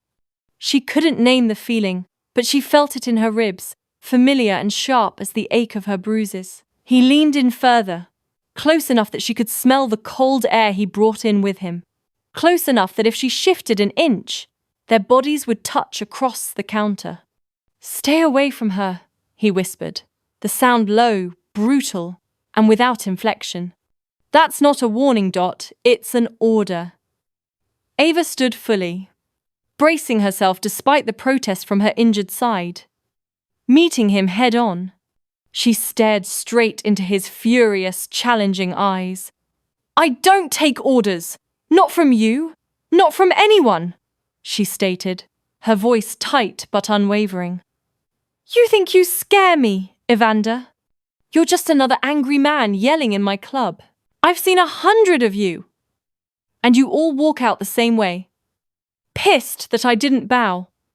For a second, Evander's hand clenched at his side, his whole body shifting as if he were ready to snap, to vault the bar, to seize her, to force her to yield. His breath hitched, a dry, suppressed sound. Instead, he forced himself back, taking a single, controlled step away. The distance seemed to be the only thing keeping him from doing something entirely rash. Evander's jaw flexed, his voice low and rough. "Ever since her mum died, it's been my job to love her, to protect her. I'm her only parent. She was taken on my watch. That's my fucking failure." Ava crossed her arms, wincing as her ribs protested. "No, gatekeeper. That's not on you. You can't be there every second of the day. It's not possible." And yeah, her being snatched from a damn dance class is pretty fucked. But think about this. She got away. She ran. That kid's got a fight in her. She's looking for space. And she jabbed a finger at him. "You're pulling her tighter, especially now." He turned and left the same way he came, but without slamming the door. The quiet closing of the heavy wood was somehow worse than the violence of his entrance. It was deliberate, controlled, and final. The silence he left behind was jagged, humming with the fight that hadn't finished. Ava waited until the sound of his heavy footsteps had completely faded into the street noise outside, then dropped heavily back onto her stool, letting out a long, shuddering exhale she hadn't realized she was holding. She noticed her hand, resting on the notepad, was trembling slightly, though she'd be damned if she ever admitted it. Ava rubbed her temple with a weary thumb, muttering, "You've got to lighten up on yourself, gatekeeper. Punishing yourself won't end well." The Red Door had survived more than its share of chaos. Drunken brawls that sent patrons sprawling over sticky tables, the cold, unwelcome intrusions of citywide raids that left splintered doors and empty registers, and that single, legendary fistfight between a trombonist and a sax player that ended with a broken slide and a black eye. Ava had always laughed, wiping down the scarred mahogany bar, and said her club was fireproof. Not literally, of course, but in the gritty, resilient spirit of every soul who sought refuge within its walls. Tonight, that defiant promise went up in literal, scorching flames. It began subtly, a faint, acrid tang that cut through the lingering smells of stale beer, cheap perfume, and sawdust. Ava was hunched over a particularly stubborn soot stain near the taps, her knuckles white as she scrubbed, when the smell intensified. It was sharp and wrong, a chemical bite, utterly alien to the familiar funk of the bar. It prickled her nostrils, a warning bell clanging in her skull before her eyes could confirm. By the time she straightened, the greasy odor was thick enough to taste, and a viscous black smoke was seeping under the back door, snaking across the worn floorboards like a living shadow. Her heart hammered against her ribs. She rounded the corner, her breath hitching. Just as the first angry orange tongues of fire began to crawl up the heavy velvet curtains, devouring the rich fabric with terrifying speed, and a hungry, crackling sound. They climbed like they had claws, tearing at the air. Motherfuckers! The word was a choked gasp. Ava didn't hesitate. She grabbed the red fire extinguisher from its wall bracket, the metal cold and heavy in her hands, and yanked the pin with a sharp snap. A split second later, a powerful whoosh of blinding white foam erupted, blasting at the base of the rapidly spreading fire. It hissed venomously, shrinking back for a moment. The flames momentarily dimmed to an angry glow. But then, with a terrifying triumphant roar, the fire surged back, bigger, hungrier. Another flame caught on the stage drapes, a flicker of yellow-orange instantly blooming into a hungry beast. Another licked along the ceiling, catching on the old plaster, spreading with sickening speed. A horrifying cold dread settled in Ava's gut. This wasn't some electrical short, some stray cigarette. This was gasoline, matches, and malicious, calculated intent. This was an arson. The smoke hit her lungs like a fistful of broken glass. Her chest seized, and she buckled into a racking cough, eyes watering so intensely they blurred the infernal scene around her.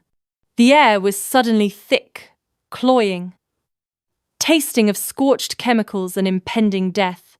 She stumbled, wheezing, as the heat intensified, pressing against her skin, making her exposed arms prickle and burn. The front exit was already a shimmering wall of heat, the old red paint on the door beginning to bubble and blister with faint, sickly pops. Ava, gasping for every precious breath, staggered toward the side door, only to find another hungry wall of fire waiting for her, its terrifying brilliance reflecting in the glossy sheen of the wet street outside. The bastards had fucking boxed her in. She ripped off her damp, soot-stained sleeve, pressing the rough fabric over her mouth and nose, trying to filter the choking air. Her ribs screamed with the effort as she forced herself low, crawling on hands and knees across the gritty floor, the heat radiating up through her clothes. "Not like this," she rasped, her voice a raw, ragged whisper, almost lost beneath the deafening roar of the blaze. The smoke thickened, swirling around her, a suffocating black shroud until her head spun with dizziness, and a metallic taste filled her mouth. I'll go down in a fight, you sons of bitches, not a fucking barbecue. The fire roared its answer, a triumphant, deafening bellow that seemed to shake the very foundations of her dying club. Through the shifting, swirling black haze, a new sound tore through the cacophony of destruction. The unmistakable heavy thud of boots on splintering wood, followed by a splintering groan as the back door gave way with sheer, brutal force. A figure, massive and impossibly calm, moved through the blaze as if the inferno simply wasn't there. Smoke swirled around him, parting like a curtain, and the greedy flames seemed to bow away from his imposing presence, as if even they knew better than to touch him. Evander. He found her in the choking smoke, a dark, unwavering silhouette against the hellish glow, and hauled her up like she weighed nothing more than a rag doll. Ava gasped, a pathetic, choked sound, her trembling fingers clawing at the rough fabric of his shirt, seeking purchase.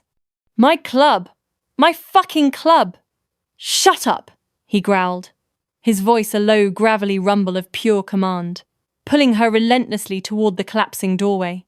The heat was blistering now, infernal, searing her exposed skin. The very air shrieked with the ferocity of the fire, and Ava thought she might black out, her vision tunneling, her limbs heavy with exhaustion and smoke, before they finally burst out into the blessed, cool night air. The sudden shock of cool rain hit her face, cutting through the haze of heat and smoke. The world tilted violently, spinning around her. She fell to her knees, coughing hard, a disgusting, gritty phlegm, black with soot and bile, spitting from her lips. Evander lowered her carefully to the damp curb, his one big hand a steady, anchoring weight against her back as she fought desperately for each ragged breath. Behind them, the red door, her everything, gave a final, agonizing howl as the fire devoured it whole. A skeletal cage of burning timbers outlined against the stormy sky. He crouched beside her, his face grim, rain-streaked, and unreadable, his eyes like chips of flint. His voice was a low, dangerous snarl, edged with challenge. Now we're even. Ava coughed, a deep, racking sound that tore at her throat until her chest ached with raw pain. She lifted her head, glaring at him through eyes that streamed with tears, rain, and soot. Even? Bullshit. Look around, you asshole. Somebody torched my fucking life. His jaw locked, a muscle twitching in his cheek. What are you talking about? His tone was sharper, laced with a sudden, dangerous edge. You heard me. She jabbed a trembling, soot-stained finger toward the roaring inferno, the gesture weak but firm. This wasn't some goddamn accident, Evander. I smelled gasoline, thick and cloying, an unnatural stink, before the smoke even hit me. Somebody lit this place on purpose. And don't you dare act like dragging me out of the fire makes us even. Not when they took everything. For once, Evander didn't have a practiced comeback. His eyes narrowed, a cold, dangerous rage flickering in their depths, but it wasn't aimed at her. It was something deeper, more chilling. She wheezed another cough, a gurgle of blood and smoke roar in her throat, the metallic taste returning. Don't you dare walk away from this, gatekeeper. Not this time. Not when it's like this. The mournful wail of sirens, growing steadily louder, tore through the rain-swept darkness. Ava slumped against the cold, wet curb, her chest heaving, every muscle screaming in protest. With a final, agonizing groan, the last twisted timbers of the red door collapsed in on itself, sending up a shower of brilliant, dying sparks that hissed into the rain. She felt it like a rib snapping inside her, a visceral, gut-wrenching pain that had nothing to do with smoke and everything to do with loss. Evander stood over her, a towering, inscrutable presence. Get her out of here, he barked, his voice jarringly loud as a pair of grim-faced enforcers, their footsteps heavy and urgent, emerged from the rain-swept darkness behind him. Take her to a motel. Get her cleaned up. But even his authoritative command held a subtle tremor, a raw, gritty edge, like he'd tasted the same bitter ash too. The red door was nothing but skeletal remains and smoke-stained bricks by morning. The air was thick, heavy with the acrid chemical stench of accelerants cutting through the damp smell of burnt wood. Grey, sticky ash coated everything, clinging to the yellow police tape, fluttering listlessly around the perimeter. Firefighters shuffled through the ruins, their helmets reflecting the sickly dawn light, muttering about professional jobs and accelerants, shaking their heads and filing their reports into plastic sleeves. To Ava, watching the scene from across the street, the sight felt like a body bag zipped closed over the heart of her life. But Ava wasn't one to curl up and die. Not when she had evidence. 2 days before the fire, a nervous tick of preventative maintenance, she'd updated the red door's hidden security cameras herself, wiring them to a battered old tablet stored in a heavy steel lockbox beneath her office floor. The main structural fire had gutted the building, turning wood and drywall into charcoal dust, but the steel drawer had done its job. The tablet, charred black and warped around the edges, had survived. When she fished it out, the data was still intact. A cold, hard kernel of truth. Ava woke in a motel room that stank equally of cheap chemical cleaner and the faint, persistent odor of burned fabric clinging to her clothes. Her ribs were wrapped so tight it felt like a vice, and her hair still reeked of smoke, no matter how many times she tried to wash it. Evander's men had dumped her there like lost, broken luggage and vanished. No answers, no explanation, just 4 sterile white walls, the hum of a faulty vending machine down the hall, and a corrosive fury chewing through her chest. She grabbed her phone, her thumb hovered over Evander's contact. She wanted to scream at him, but logic, cold and sharp, won out. She hit Sydney's number. The girl answered on the second ring, voice thin and shaky with relief. "Ava? Oh God, are you all right? I heard about. I need to see your father." Ava cut in, her voice rough, grating against her bruised throat. "Now. Don't tell me no, Sydney. Don't you dare." There was a heavy pause on the line, punctuated only by a shuddering exhale. Then, a whisper, tight with obedience. "I'll send you the address. Don't take long."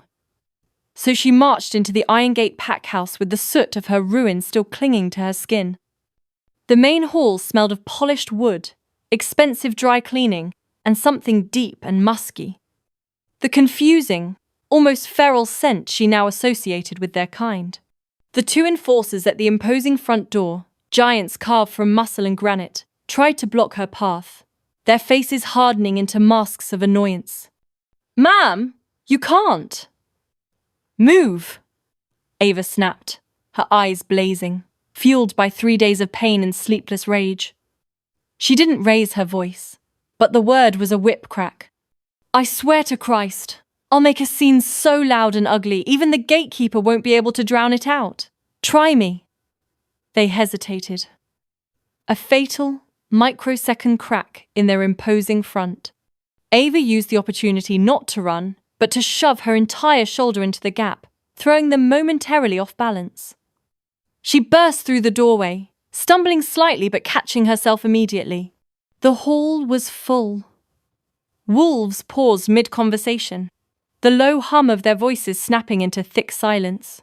Heads snapped toward her arrival, nostrils flaring as they scented the smoke, the cheap motel room disinfectant, and the sheer, undiluted defiance rolling off her in waves.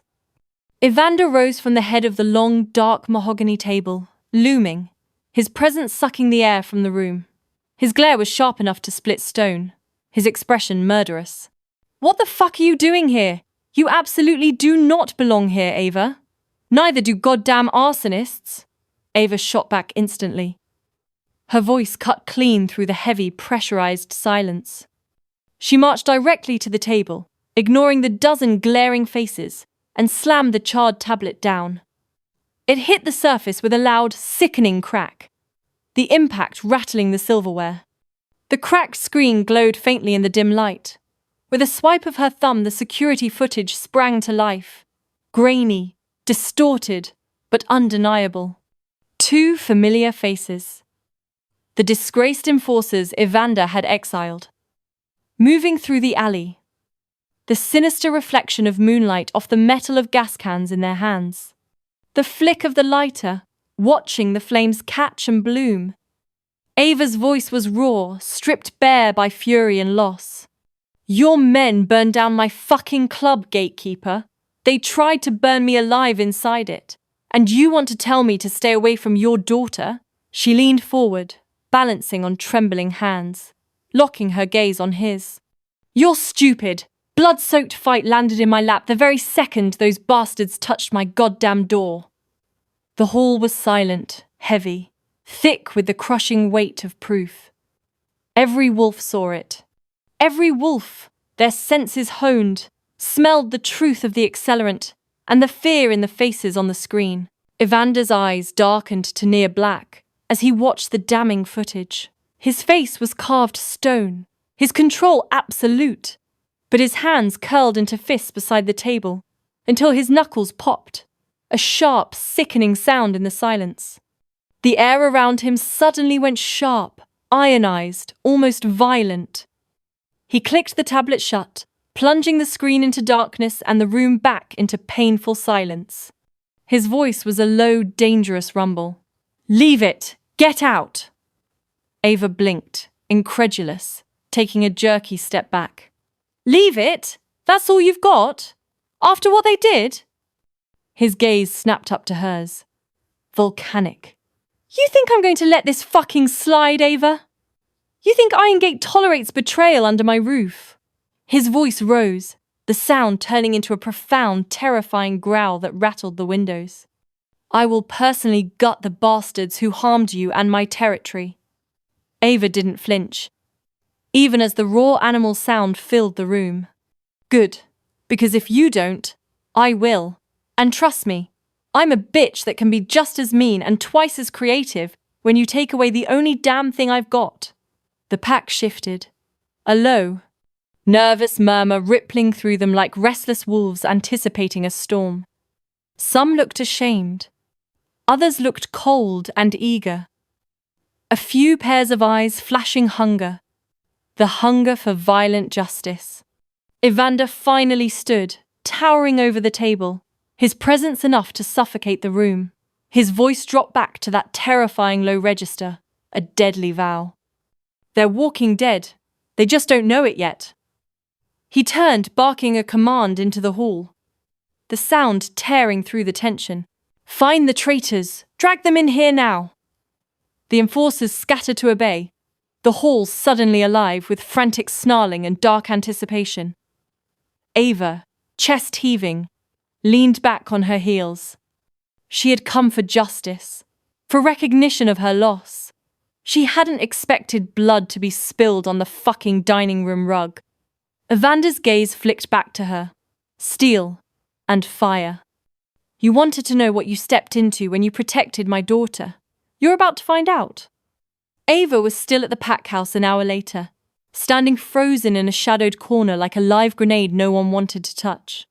The sticky, chemical smoke still clung to her hair.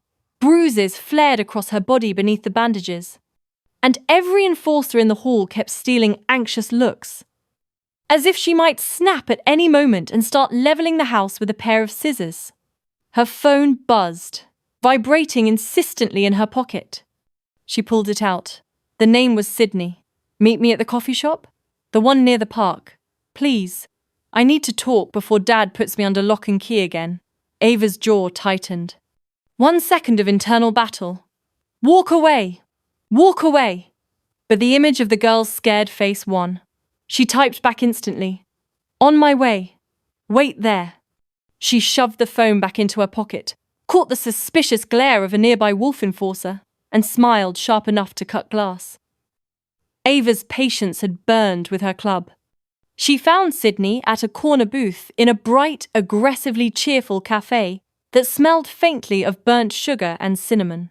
Sydney was nursing an iced coffee, her straw bending under the tight grip of her trembling fingers. Ava didn't sit opposite her. She planted herself on the stool beside her and folded her arms, the movement pulling painfully on her taped ribs. All right, kid. Time to cut the crap. What the hell is going on? And don't you dare tell me you don't know. Sydney's lips pressed into a thin, white line. She wouldn't meet Ava's eyes. I've had enough, Ava pressed, voice low, hot, and dangerous. I've been beaten half to death, nearly roasted alive in my own business, and now I've watched your dad's goons dragged off in chains while everyone looked like they were about to start a goddamn war. I need the truth, Sydney, now.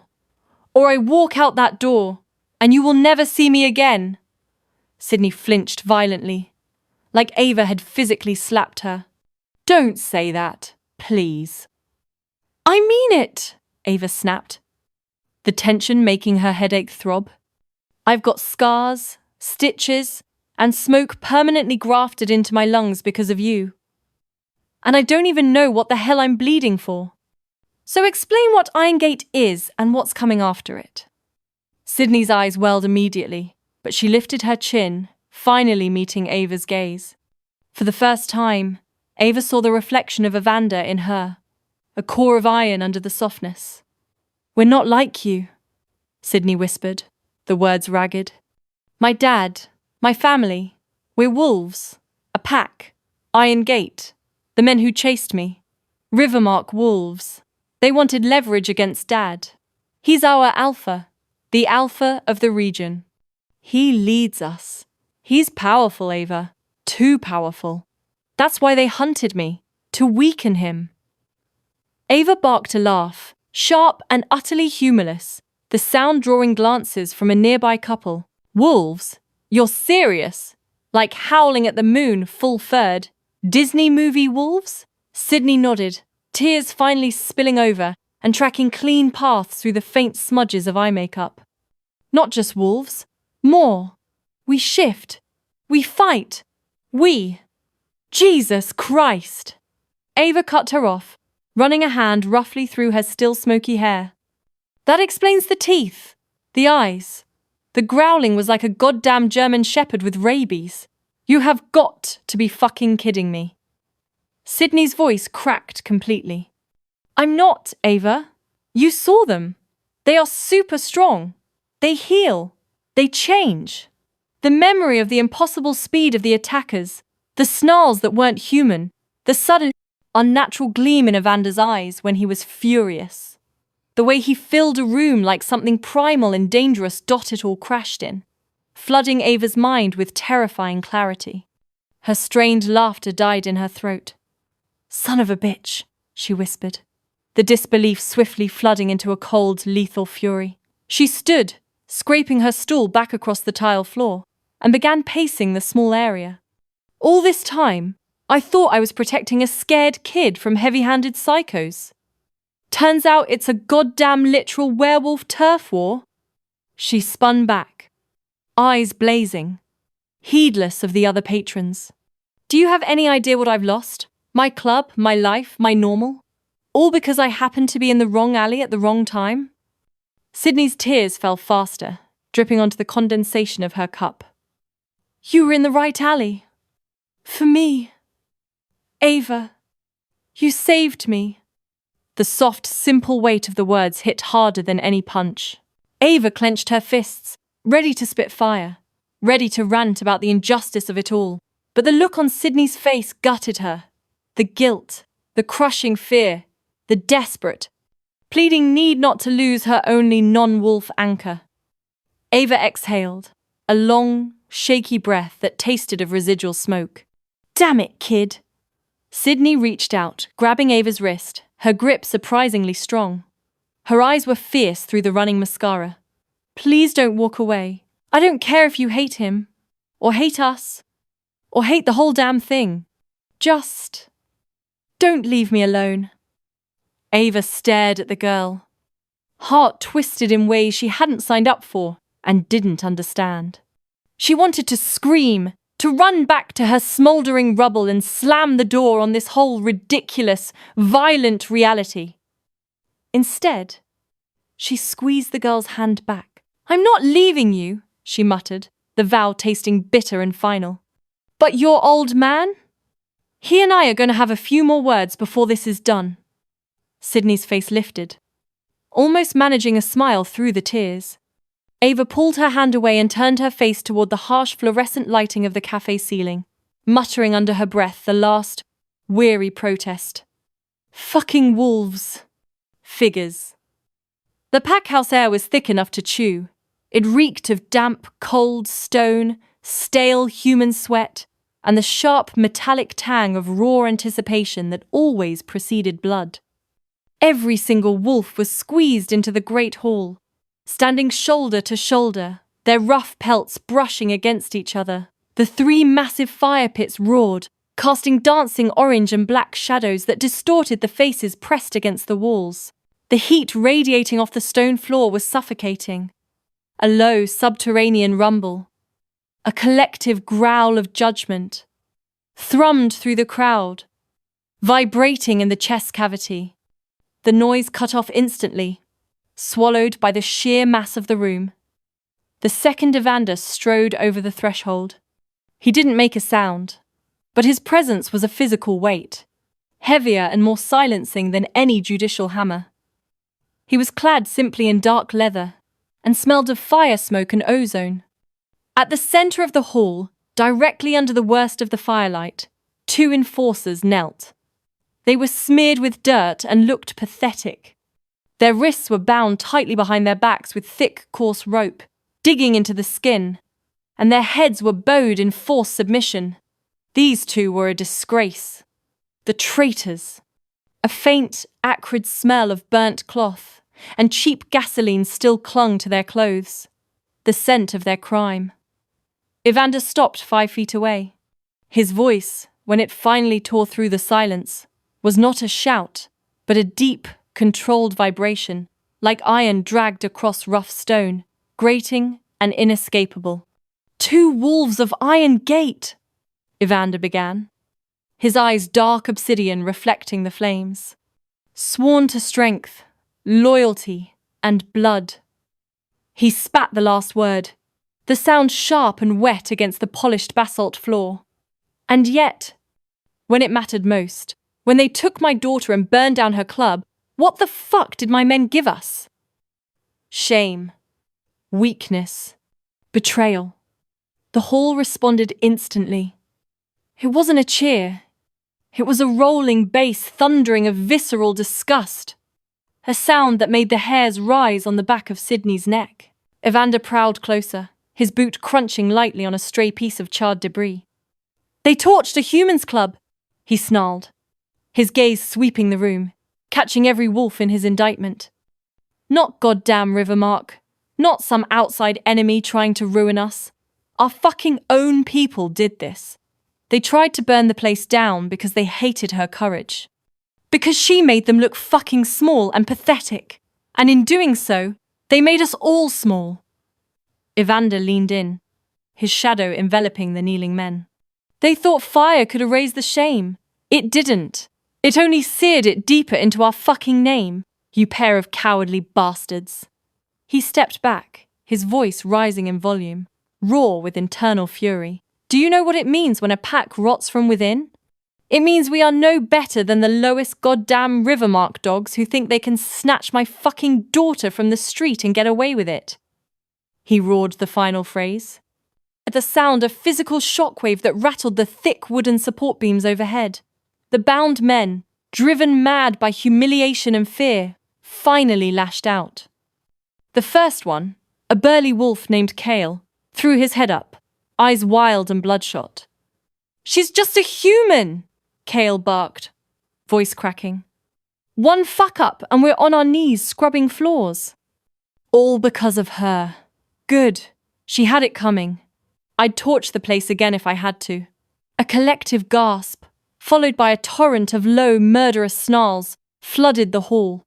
The wolves knew that was the ultimate, unforgivable mistake. Evander moved like the snap of a whip. Lightning fast. He seized Kale by the jaw, his grip immediately bruising. Evander's claws lengthened. Thick, black obsidian gleaming wetly in the firelight. And they pressed into the soft tissue of the wolf's cheek. "She fucking bled for us," Evander growled, the words guttural and cold, before applying the brutal talk. There was a sickening wet snap, the sound of cervical bone separating with impossible speed. Cale's shriek cut off, a half-formed noise trapped in his throat, and blood instantly sprayed, hot and coppery, misting Evander's face and the surrounding stone. The body collapsed like a discarded broken puppet, hitting the floor with a hollow thud. The silence that followed was absolute, deafening. The only sound was the crackle of the fire and the sudden heavy drip of Cale's blood hitting the stone floor. The second traitor, a younger wolf named Gareth, froze, his eyes impossibly wide, staring at the motionless lump beside him. He began to tremble violently. Evander turned on Gareth slowly, his chest heaving, heavy droplets of gore dripping from his chin and his extended claws. His voice was low and lethally soft. "You wanted to test my loyalty?" Evander asked, tilting his head. The implied promise in his tone made the air taste like metal. "Here, it is." Gareth scrambled, panic dissolving his discipline. He ignored his bound hands, lunging forward with a desperate, half-formed snarl, teeth flashing in a final, suicidal strike toward Evander's leg. Evander barely shifted. He caught Gareth mid-strike, not with his claws, but with a massive, crushing grip on the shoulder. He slammed the smaller wolf down onto the rough stone floor, knocking the air from his lungs with a wet oof. Before Gareth could draw a second gasping breath, Evander's hands, bloody, massive, and unstoppable, closed around his throat and tore. Gareth attempted to scream, but the noise was a desperate, wet gurgle that died immediately as arteries parted and tissue shredded. Evander used brute force, his knuckles scraping against the stone, pulling until the breath and the life were extinguished. The body twitched once, a horrible, convulsive spasm, and then was utterly still.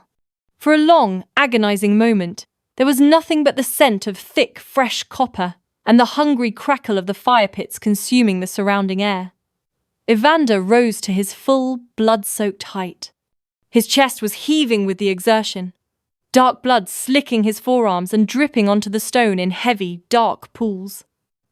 He looked across the pack, his eyes blazing with untamed alpha power.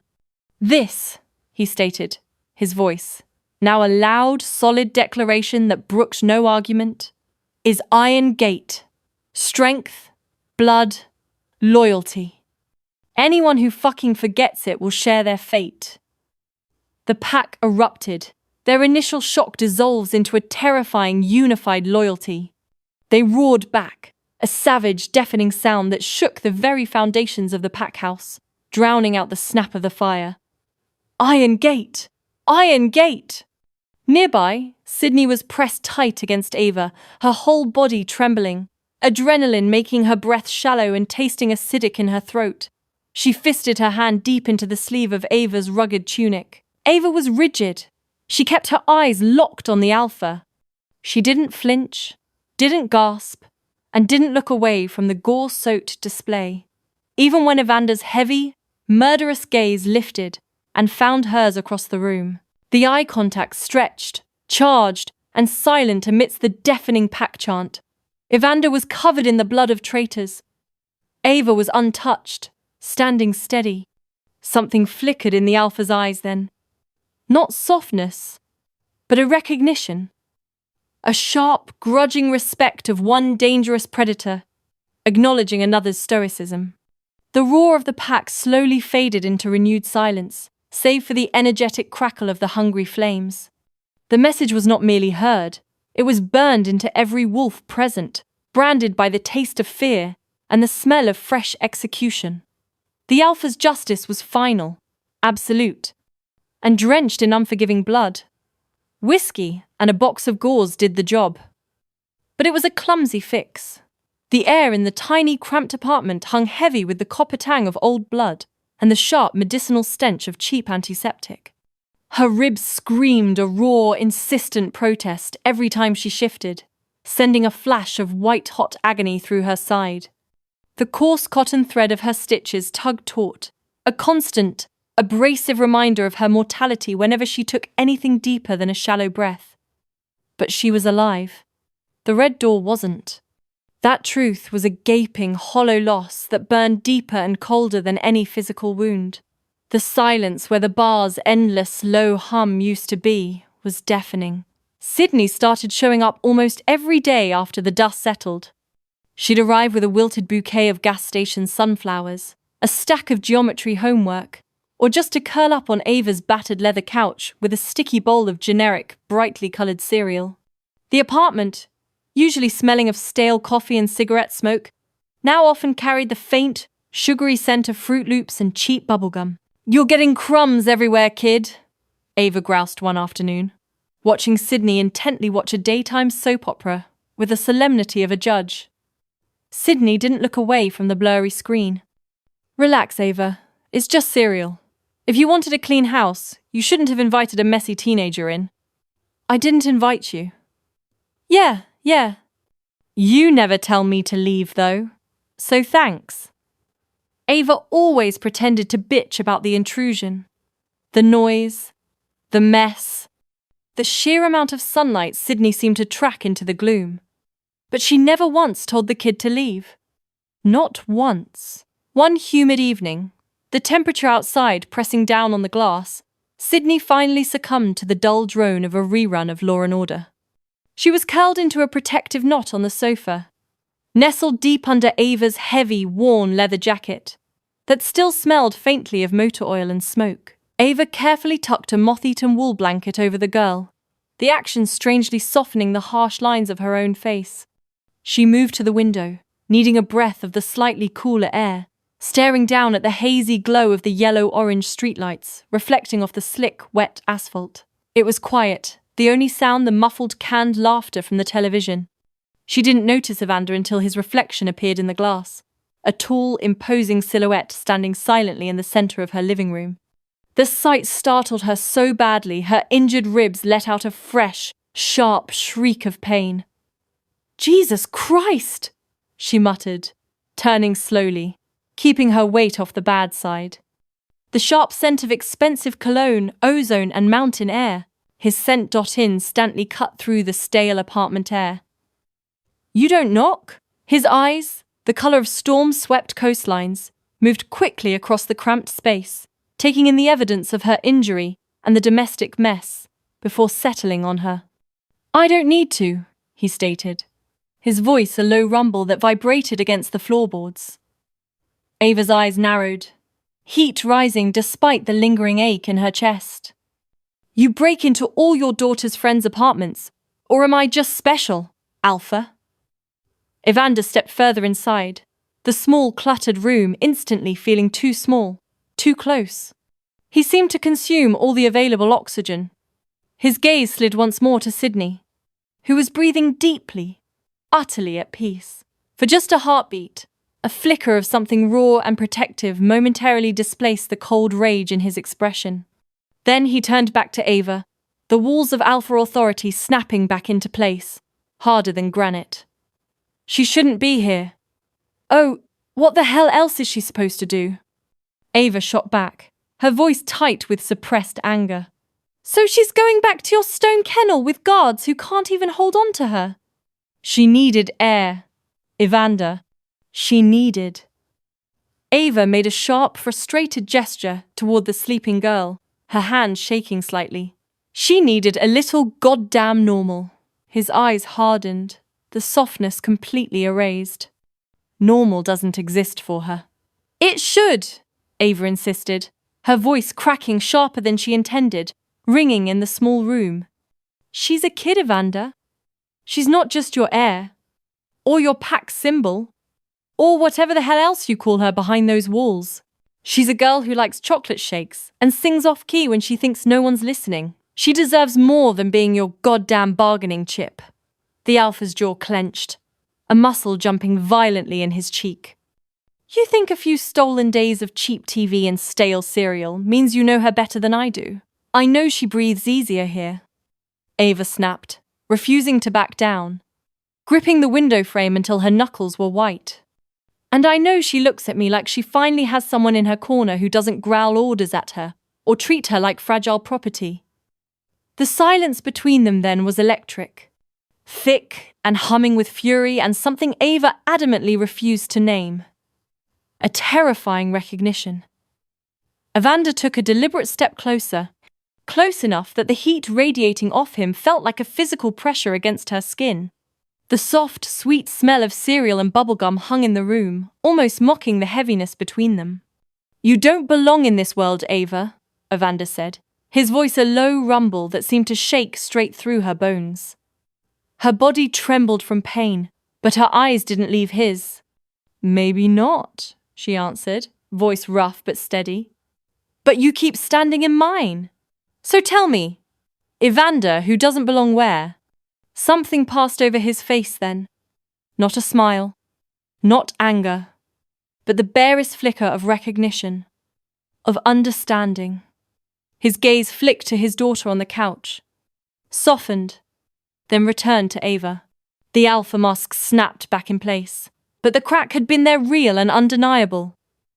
"But you're the only one who didn't let her fall," he said, quieter now, like it cost him something to admit. And then he was gone, the old door shutting with a final, echoing click. Ava stood in the sudden, absolute quiet, her ribs aching fiercely, every nerve ending buzzing with adrenaline. She stared at the closed door, sweating slightly, feeling like she'd just gone 10 rounds with a storm that knew too much about her weaknesses. She wiped a stray strand of hair from her forehead. The air in Ava's apartment still carried the faint, metallic tang of ozone and old dust from the chaos surrounding the Red Door's demise. Her ribs throbbed a dull, insistent ache with every shallow breath, a constant reminder of how close the fight had been. Fuck, that was too close. But the slow, burnished amber swirl of whiskey in her glass offered a temporary, welcome reprieve, each sip a liquid balm. She sat cross-legged on the worn rug of her living room floor, the faint scent of old books, and something vaguely smoky clinging to the fibres.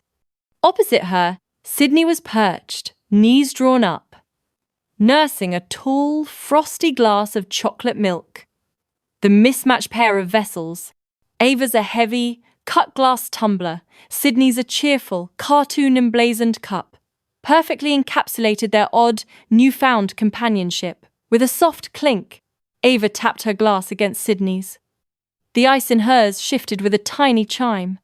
Sydney's face, usually a canvas of careful composure, broke into a wide, unvarnished grin, a splash of chocolate on her upper lip. "To surviving," she declared, her voice lighter than Ava had ever heard it. Ava raised her glass, the amber liquid glinting like captured fire in the dim lamplight. "To surviving, and to fucking bad decisions that somehow don't kill us." She tilted her head back, the smooth, potent whiskey sliding down her throat in a single practiced gulp. A sharp, involuntary wince pulled at the corners of her mouth as the heat bloomed in her chest. But she quickly suppressed it, replacing it with a smirk aimed squarely at Sydney's chocolate milk moustache. Sydney let out a surprised little snort of laughter, her cheeks flushing. She wiped the creamy white smear away with the back of her hand. "Seriously, I don't know how you do it. You almost died. Twice. And you're still you. Like, completely unbothered." Her brow furrowed, a genuine curiosity in her wide eyes. Ava leaned back against the slightly lumpy cushions of the couch, a low groan escaping her as her sore muscles stretched and protested. The fabric was rough beneath her fingertips. "You want the truth, kid?" she asked, her voice a little rougher than usual. Sydney nodded slowly, her gaze unwavering. "It's all bullshit," Ava stated, her voice dropping to a gravelly murmur. She took another slow, deliberate sip of whiskey, letting the warmth spread. The swagger, the jokes, the whiskey, the whole goddamn show. It's armor, pure and simple. "I learned a long time ago that if the world's going to take a swing at you, a really fucking hard swing, you hit it first, and you smile while you do it. Makes people think you're harder than you are. Stronger, less breakable." Sydney's voice softened, a genuine empathy bleeding into her tone. "You don't seem fake to me, though." Her eyes searched Ava's, earnest and disarmingly honest. Ava's chest pinched, a sharper, more visceral pain than any cracked rib could inflict. She reached over, her movements careful, and ruffled Sydney's soft brown hair, the strands silken beneath her fingers. "That's because you don't take my shit, kid. You see right through it. Dangerous skill, that is. You'll make enemies fast that way, you little smartass." Her tone was gruff, but there was an unmistakable warmth beneath it. Sydney managed a small, fragile smile, but her eyes remained shadowed with a deep sadness Ava rarely saw. "Sometimes I feel like I don't belong anywhere, you know? At home, I'm just the Alpha's daughter, a title that feels heavy and empty all at once. To Rivermark, I'm leverage, a political piece to use against my dad. To everyone else, I'm..." She trailed off, her shoulders slumping in a small, defeated shrug. "Just a pawn." A quiet, heartbreaking sigh escaped her. Ava's glass clinked gently against Sydney's once more, a soft counterpoint to the girl's quiet despair.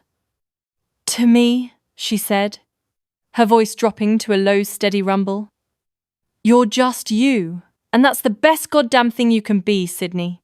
Don't let anyone tell you otherwise." Sydney's throat worked, a visible bob as she swallowed hard, fighting back the unshed tears that glistened in her eyes. She didn't look away. They sat in comfortable silence for a long moment, sipping their fire and their milk, the distant urban hum of the city a constant, living backdrop outside the window. A faint siren wailed in the far distance, then faded, leaving only the quiet drone of traffic and the occasional clink of ice. At the threshold of Ava's apartment, just beyond the glow of the living room, Evander stood shrouded in the deepening hallway shadows. He hadn't come to knock. He had intended to slip in and simply observe, to ensure Sydney's safety. But her quiet, vulnerable words had stopped him cold, twisting in his gut like a barbed blade. Pawn. Belong nowhere. Then, Ava's voice, rough as a worn cobblestone but warm as a hearth fire, cut through the quiet. "To me, you're just you." The words resonated with a power that left Evander utterly still. A suffocating knot tightened in Evander's chest, a constriction more painful, more profound than any wound or terror he'd ever faced in battle.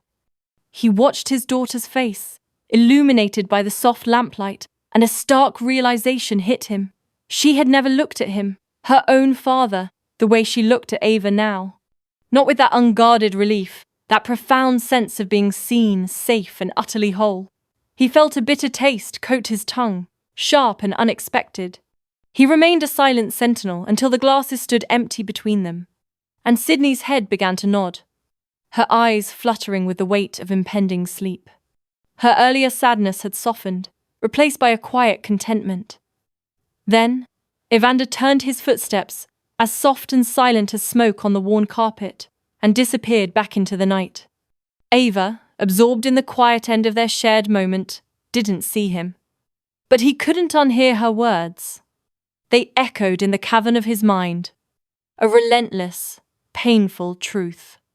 The red door was nothing but blackened bones, a skeleton picked clean by the fire and the subsequent downpour. The air hung thick with the stale metallic scent of damp char and pulverized plaster. But Ava wasn't one to leave ruins untouched. Driven by sheer defiant grit, she'd already scavenged a half-burnt stool, dot its velvet upholstery melted into stiff, brittle patches.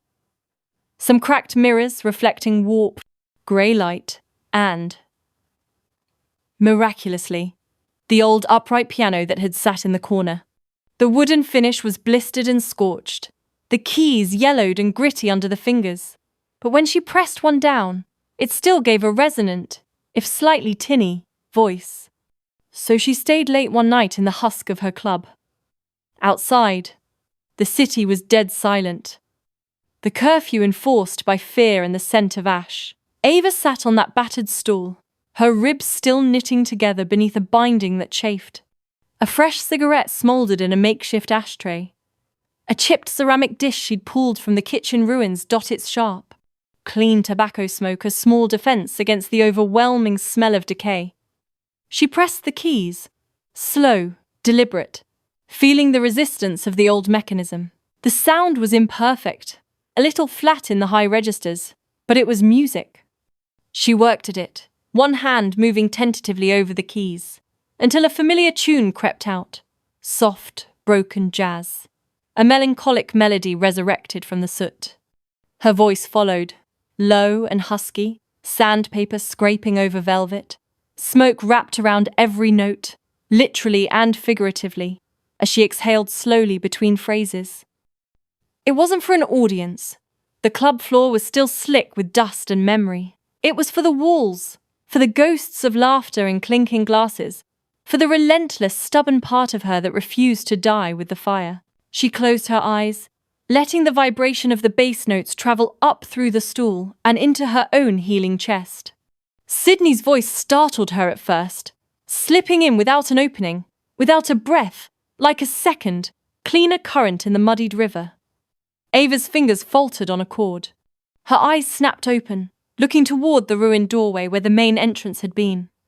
The girl stood there, silhouetted against the dark street beyond. Her eyes were half closed, head tilted back slightly, singing like she'd been born not just to sing, but to carve the air with sound. Her voice was astonishing, clear, piercing, a blade of silver against Ava's smoke and grit. Sweet, yes, but not saccharine. Powerful, entirely untrained, yet raw with a promise that made Ava hold her breath. Sydney had effortlessly found the harmony, the notes intertwining and elevating the sad piano tune until the whole burned-out room seemed to resonate.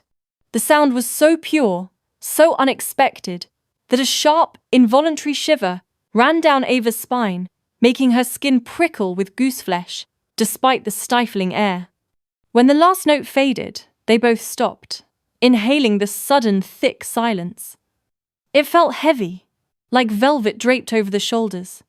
Ava blinked at her, reaching for the cigarette she'd forgotten, her heart thumping a quick, unsteady rhythm against her ribs. Jesus Christ, kid, Ava rasped, taking a deep drag. Where the fuck did that come from? You've been hiding that? Sydney flushed scarlet, but a wide, slightly hesitant smile spread across her face. She stepped fully into the ambient light cast by a street lamp outside, scuffing the toe of her boot on the broken concrete threshold. I only sing when I'm alone, Sydney admitted, her voice low and slightly breathless from the effort. Or, I guess with you. That harmony just came out. Ava shook her head, stubbing out the cigarette with unnecessary force. No, that doesn't just come out. That's not a parlour trick, Sid. She leaned back on the stool, half in awe, half in sudden, cold understanding. You've got something. A voice like that, it's not just pretty, it's dangerous. People hear you.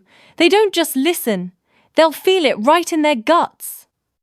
Sydney's grin widened at the genuine praise, but instantly she glanced nervously toward the shadows flanking the doorway. Because Evander was there, he hadn't moved. He was too still, too silent to have just arrived. He must have been standing there the whole time, a looming, granite presence. He was leaning against a surviving section of the doorframe, arms folded tightly over his chest, listening like the music had cracked his defensive shell wide open. His face, usually a canvas of controlled fury or stone-cold indifference, was utterly unreadable now. Yet his eyes were telling. They were wide, slightly glistening, shaken, like that clear silver sound had cut through armor even his rage couldn't touch. Ava caught him watching, and a familiar spike of cynical adrenaline hit her. She raised an eyebrow, tilting her chin up. Enjoy the show, gatekeeper? No charge. First time only. He straightened slowly, smoothly, instantly hiding the flicker of vulnerability in his expression, retreating behind the familiar mask of authority. I didn't know you could sing, Ava. His voice was flat, careful. Ava snorted, a harsh, dismissive sound that echoed in the empty room. Didn't know you were a werewolf, so kinda evens out. Sydney, caught suddenly between their familiar, barbed exchange, giggled quietly. It was a sharp, clear sound, a thread of natural warmth that neither adult could manage alone in the tension-filled air. Evander didn't answer Ava's taunt. His harsh, wolfish gaze slid instead back to his daughter, and in that transition, the sheer force of his presence softened. For a fleeting instant, the towering protector, the alpha, the fire and the fury embodied, were gone. For a moment, they were just three lonely souls in a burned-out room, tied together inextricably by the resonance of music. And Ava realized with a sudden, painful twist in her chest, the war wasn't just about packs, territory, or bloodlust anymore. Not for her. And she suddenly suspected, watching the naked pride in Evander's eyes as he looked at Sydney. Not for him either. Something deeper, infinitely more complicated and terrifying, was growing in the ashes. The air tasted like rust and failure, thick with the chemical tang of wet ash and sodden insulation. The red door was a gruesome skeleton, its supporting timbers blackened and brittle, leaning in despair.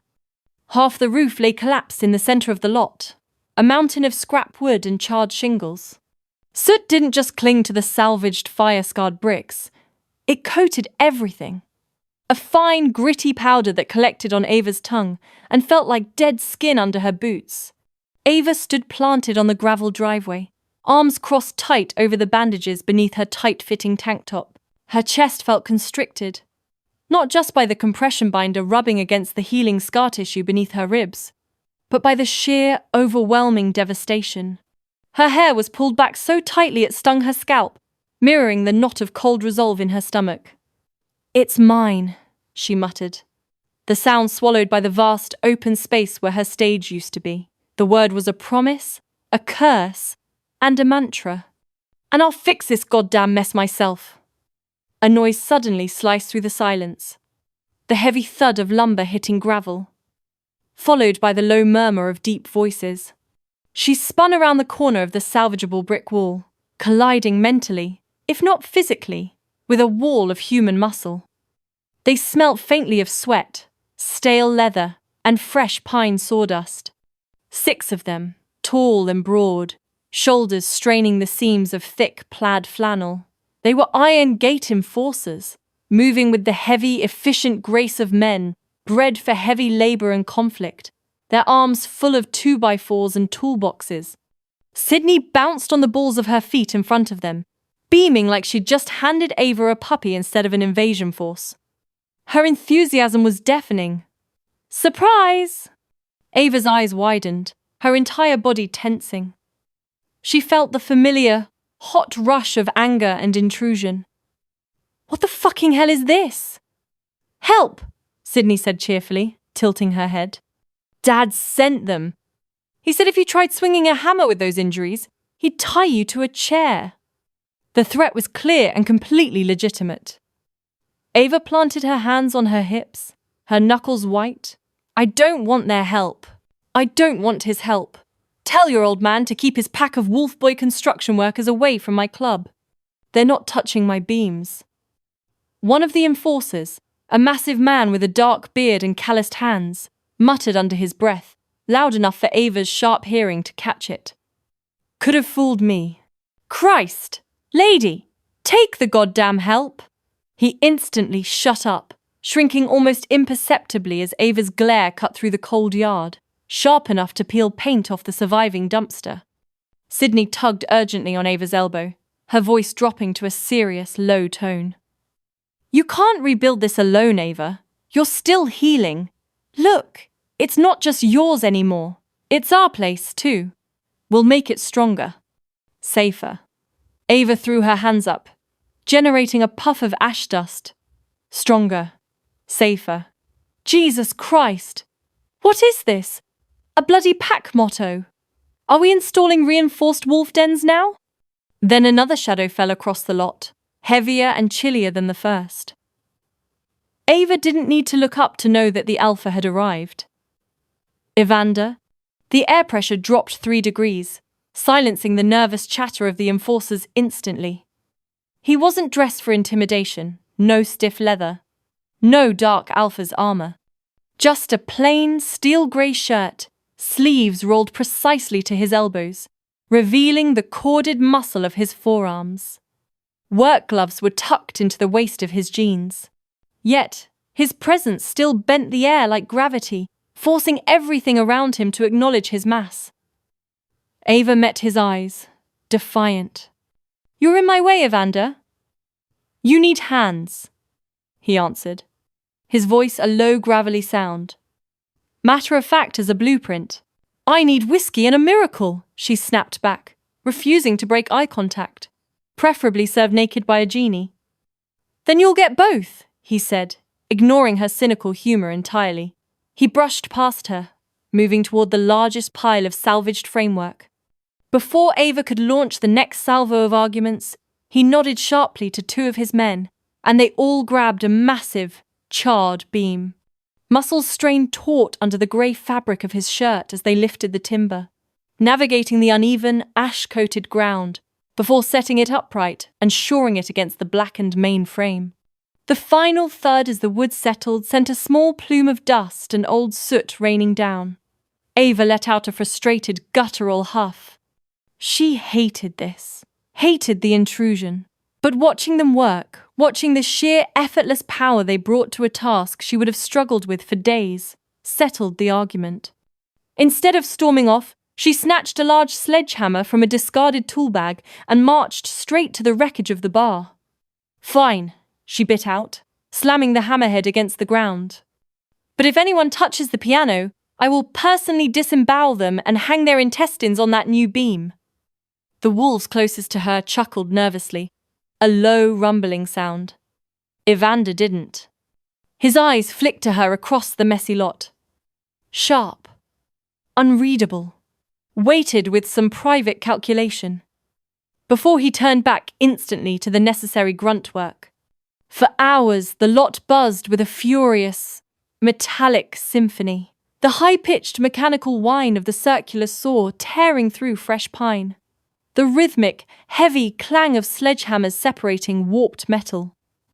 And the staccato ping-ping-ping of nails being driven home. And through it all, Ava's own persistent, colourful swearing every time she dropped a heavy board on her toe or scraped her already healing ribs against rough wood. She worked beside them, refusing to be outpaced, the exertion pushing sweat across her skin, streaking the soot into dark rivulets. The smell of fresh, sticky sap began to slowly overpower the acrid scent of the ash. Every time she caught Evander's eyes on her, checking her pace, checking her injuries, simply watching, she barked something sarcastic, just to break the suffocating tension, even if he didn't reply. By sundown, the air had cooled, and the sky was turning a bruised purple and orange. The outline of the red door stood again. Ribs of pale wood and scorched brick. A skeleton strong and defiant against the evening horizon. Sydney clapped her dusty hands together, the sound echoing in the sudden quiet. She was grinning ear to ear, exhaustion making her voice breathy. "It looks alive again. Seriously, it has a shape." Ava leaned heavily on her hammer, her chest heaving, every muscle aching with sharp, undeniable pain. But even through the physical agony, she felt it too. The faint, resilient pulse of her club. Not dead, just waiting. The smell of construction, fresh wood and cooling metal, had replaced the stench of the fire. Evander stood on the other side of the newly framed wall, easily 100 feet away, wiping a stripe of sweat and grime from his brow with the back of a gloved hand. Their eyes met across the ruins, the distance doing nothing to thin the charged air between them. "Don't thank me," he growled, his voice deep and rough from exertion. "I wasn't going to," Ava said quickly, the habit of defense too strong to break. But deep down, despite the dirt, the pain, and the overwhelming intrusion, the corner of her mouth twitched, just slightly, like she almost had. The red door stood half-born, a skeletal structure of possibility against the oppressive dark. Ribs of raw, pale pine Her newly set beams held the space up, catching the weak, bruised moonlight. The air here was a heavy, layered thing. The sharp green tang of fresh-cut lumber dominating, underscored by the metallic scent of damp earth and the lingering acrid memory of ash and burnt drywall. It was a smell of violence and renewal tangled together. By day, this place vibrated with noise. The rhythmic thwack of hammers, the high, tearing scream of the saw blade, and Sydney's robust, ceaseless laughter. But by night, it went profoundly, reverently still. Ava sat centered in the hollow space where the stage would be. Her salvaged upright sat on a temporary platform, its blackened wood polished back to a dull jet sheen, the best she could manage. It smelled faintly of cleaning solvent and old dust. The ivory keys were chipped and yellowed, cold against her fingertips. But when she moved, they didn't just play notes. They whispered the bones of a song. It was slow, a smoke ring melody built on a minor key, thick with ache and a certain defiant grace. She wasn't performing. She didn't sing the lyrics she had once known cold.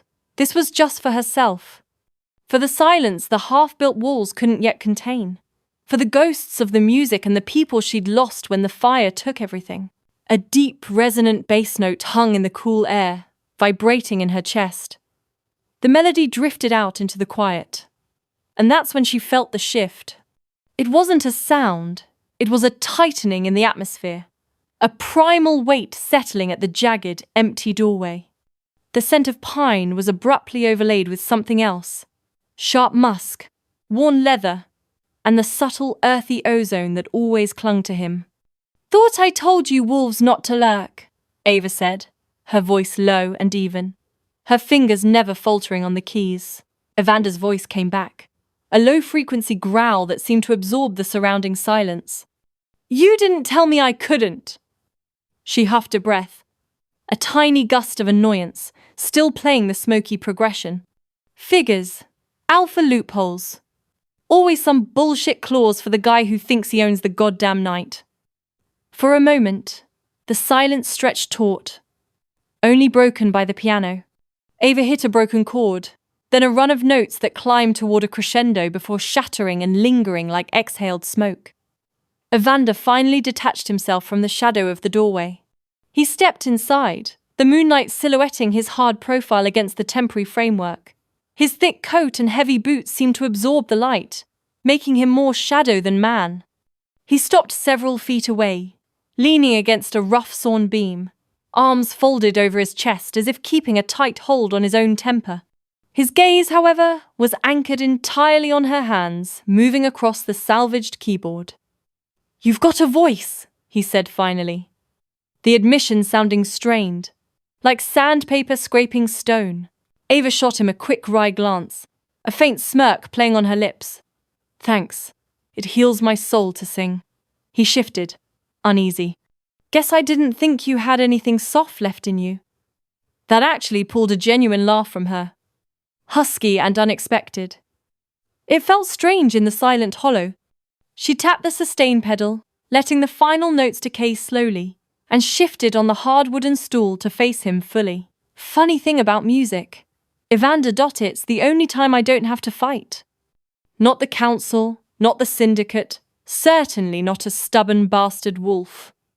She inhaled, the scent of charcoal and pine filling her lungs. "I can just exist. The Red Door wasn't just a club, damn it. It was my anchor, the place that kept me from floating away into the goddamn ether." Her words hung in the half-built space, rawer than she'd intended. The casual layer of sarcasm she usually wore had peeled away, exposing a startling amount of genuine grief. Evander remained absolutely still for a long moment, watching the shadows deepen beneath her eyes. When he finally spoke, his voice was lower, stripped of authority. "Power isn't much different," he said. The moonlight caught the subtle weariness etched around his mouth. "Everyone thinks it means control. Of your pack, your territory, the consequences. All it means is weight. You still carry it alone. You can be surrounded by 100 wolves who swear their obedience, but you're still alone. His voice cracked, a small, tiny hitch on that final word. It jarred her more deeply than any threat, any roar of alpha fury ever could. It was human weakness, exposed. Ava's hands finally stilled, resting heavily on the cold, chipped keys. She looked at him then. Not the alpha who stormed into her life, full of claws and possessive fury, but just a man. A tired, heavily burdened man, a lonely one. "Guess that makes two of us, then," she said softly, the words barely audible over the faint ringing of the piano strings. Their eyes met across the rough-sawn wood and the rubble of old ambition. For once, there was no shouting, no challenge, no sharp exchange of curses. Just two scarred souls sitting in the partial ruins of a life, seeing each other clearly for exactly what they were. Survivors carrying too much weight. The silence spun out, becoming fragile and far more dangerous than any fight they'd ever had. Ava felt the need to break it physically, to shatter the shared moment before it trapped her. She let out a sharp, self-preserving inhale, shaking her head briskly. "Shit!" she muttered, slamming the lid of the keys down gently. "If I get any sappier, you'll think I've gone soft. Don't tell Sydney about this." Avanda's mouth curved. A slow, grudging movement that wasn't quite a smile, but closer than she'd ever witnessed. The sight of it felt like a heavy stone rolling away from her own chest. "Not a fucking chance," he assured her. He didn't say goodbye. He just nodded, once, a short, tired movement, and turned away. His steps were slow as he moved toward the exit, his heavy leather coat brushing against the structural beams with a soft scrape. Then he vanished into the encompassing night, leaving only the heavier, warmer scent of his presence behind. Ava lifted her fingers and pressed one last key. A high, thin note that hung in the air, lonely and pure. She whispered the words into the hollow framework of her rebuilding world. Lonely, but not alone anymore. Opening night. The red door breathed again. Its newly lacquered surface gleamed a rich, wet crimson, almost impossibly vibrant against the muted, charcoal-stained brick of the old city building. A faint, clean scent of fresh paint still clung to the air, mingling with the sharper tang of a cool autumn evening. Inside, the walls pulsed, a living entity humming with a symphony of voices and laughter. Sharp, delighted bursts, low, rumbling waves, the clinking, almost musical rattle of ice in glasses. The gentle thud of a beer bottle on a polished bar top. A low, excited murmur of anticipation spread through the room like warm currents. But the first thing anyone saw, the true statement of the night, wasn't the door itself. It was the gate. A massive, wrought iron frame arched majestically across the entire entrance, black steel, twisted into elegant, unyielding lines. It felt ancient and new all at once, solid, reeking faintly of oiled metal and raw power. The heavy, cold iron felt strong enough to keep out the entire goddamn world. Yet its intricate, almost delicate artistry was beautiful enough to draw it inevitably in. At its very center, where the two halves met, molten and carved into the dark metal, was a single, defiant crimson emblem, a door, perfectly mirroring the one it protected. Ava stood in front of it, a half-smoked cigarette hanging precariously from her lips, its thin tendril of smoke curling lazily into the crisp evening air. Her hands were planted firmly on her hips, her gaze narrowed, studying the formidable structure. "So, let me get this straight," she muttered, her voice a low, gravelly rasp as she finally turned to Evander, who stood beside her, a subtle, almost imperceptible smirk playing on his own lips. "You put a fucking gate in front of my door! My door! The red door!" Evander's mouth quirked, a slow, knowing smile spreading. "Iron protects, Ava. Strength and resilience. Red welcomes, draws them in, makes them stay. Seems fitting, doesn't it?" "Fitting?" She shot back, taking a drag from her cigarette, the cherry glowing fiercely for a second. "It's a goddamn cage, Evander." It looks like we're running a bloody maximum security prison."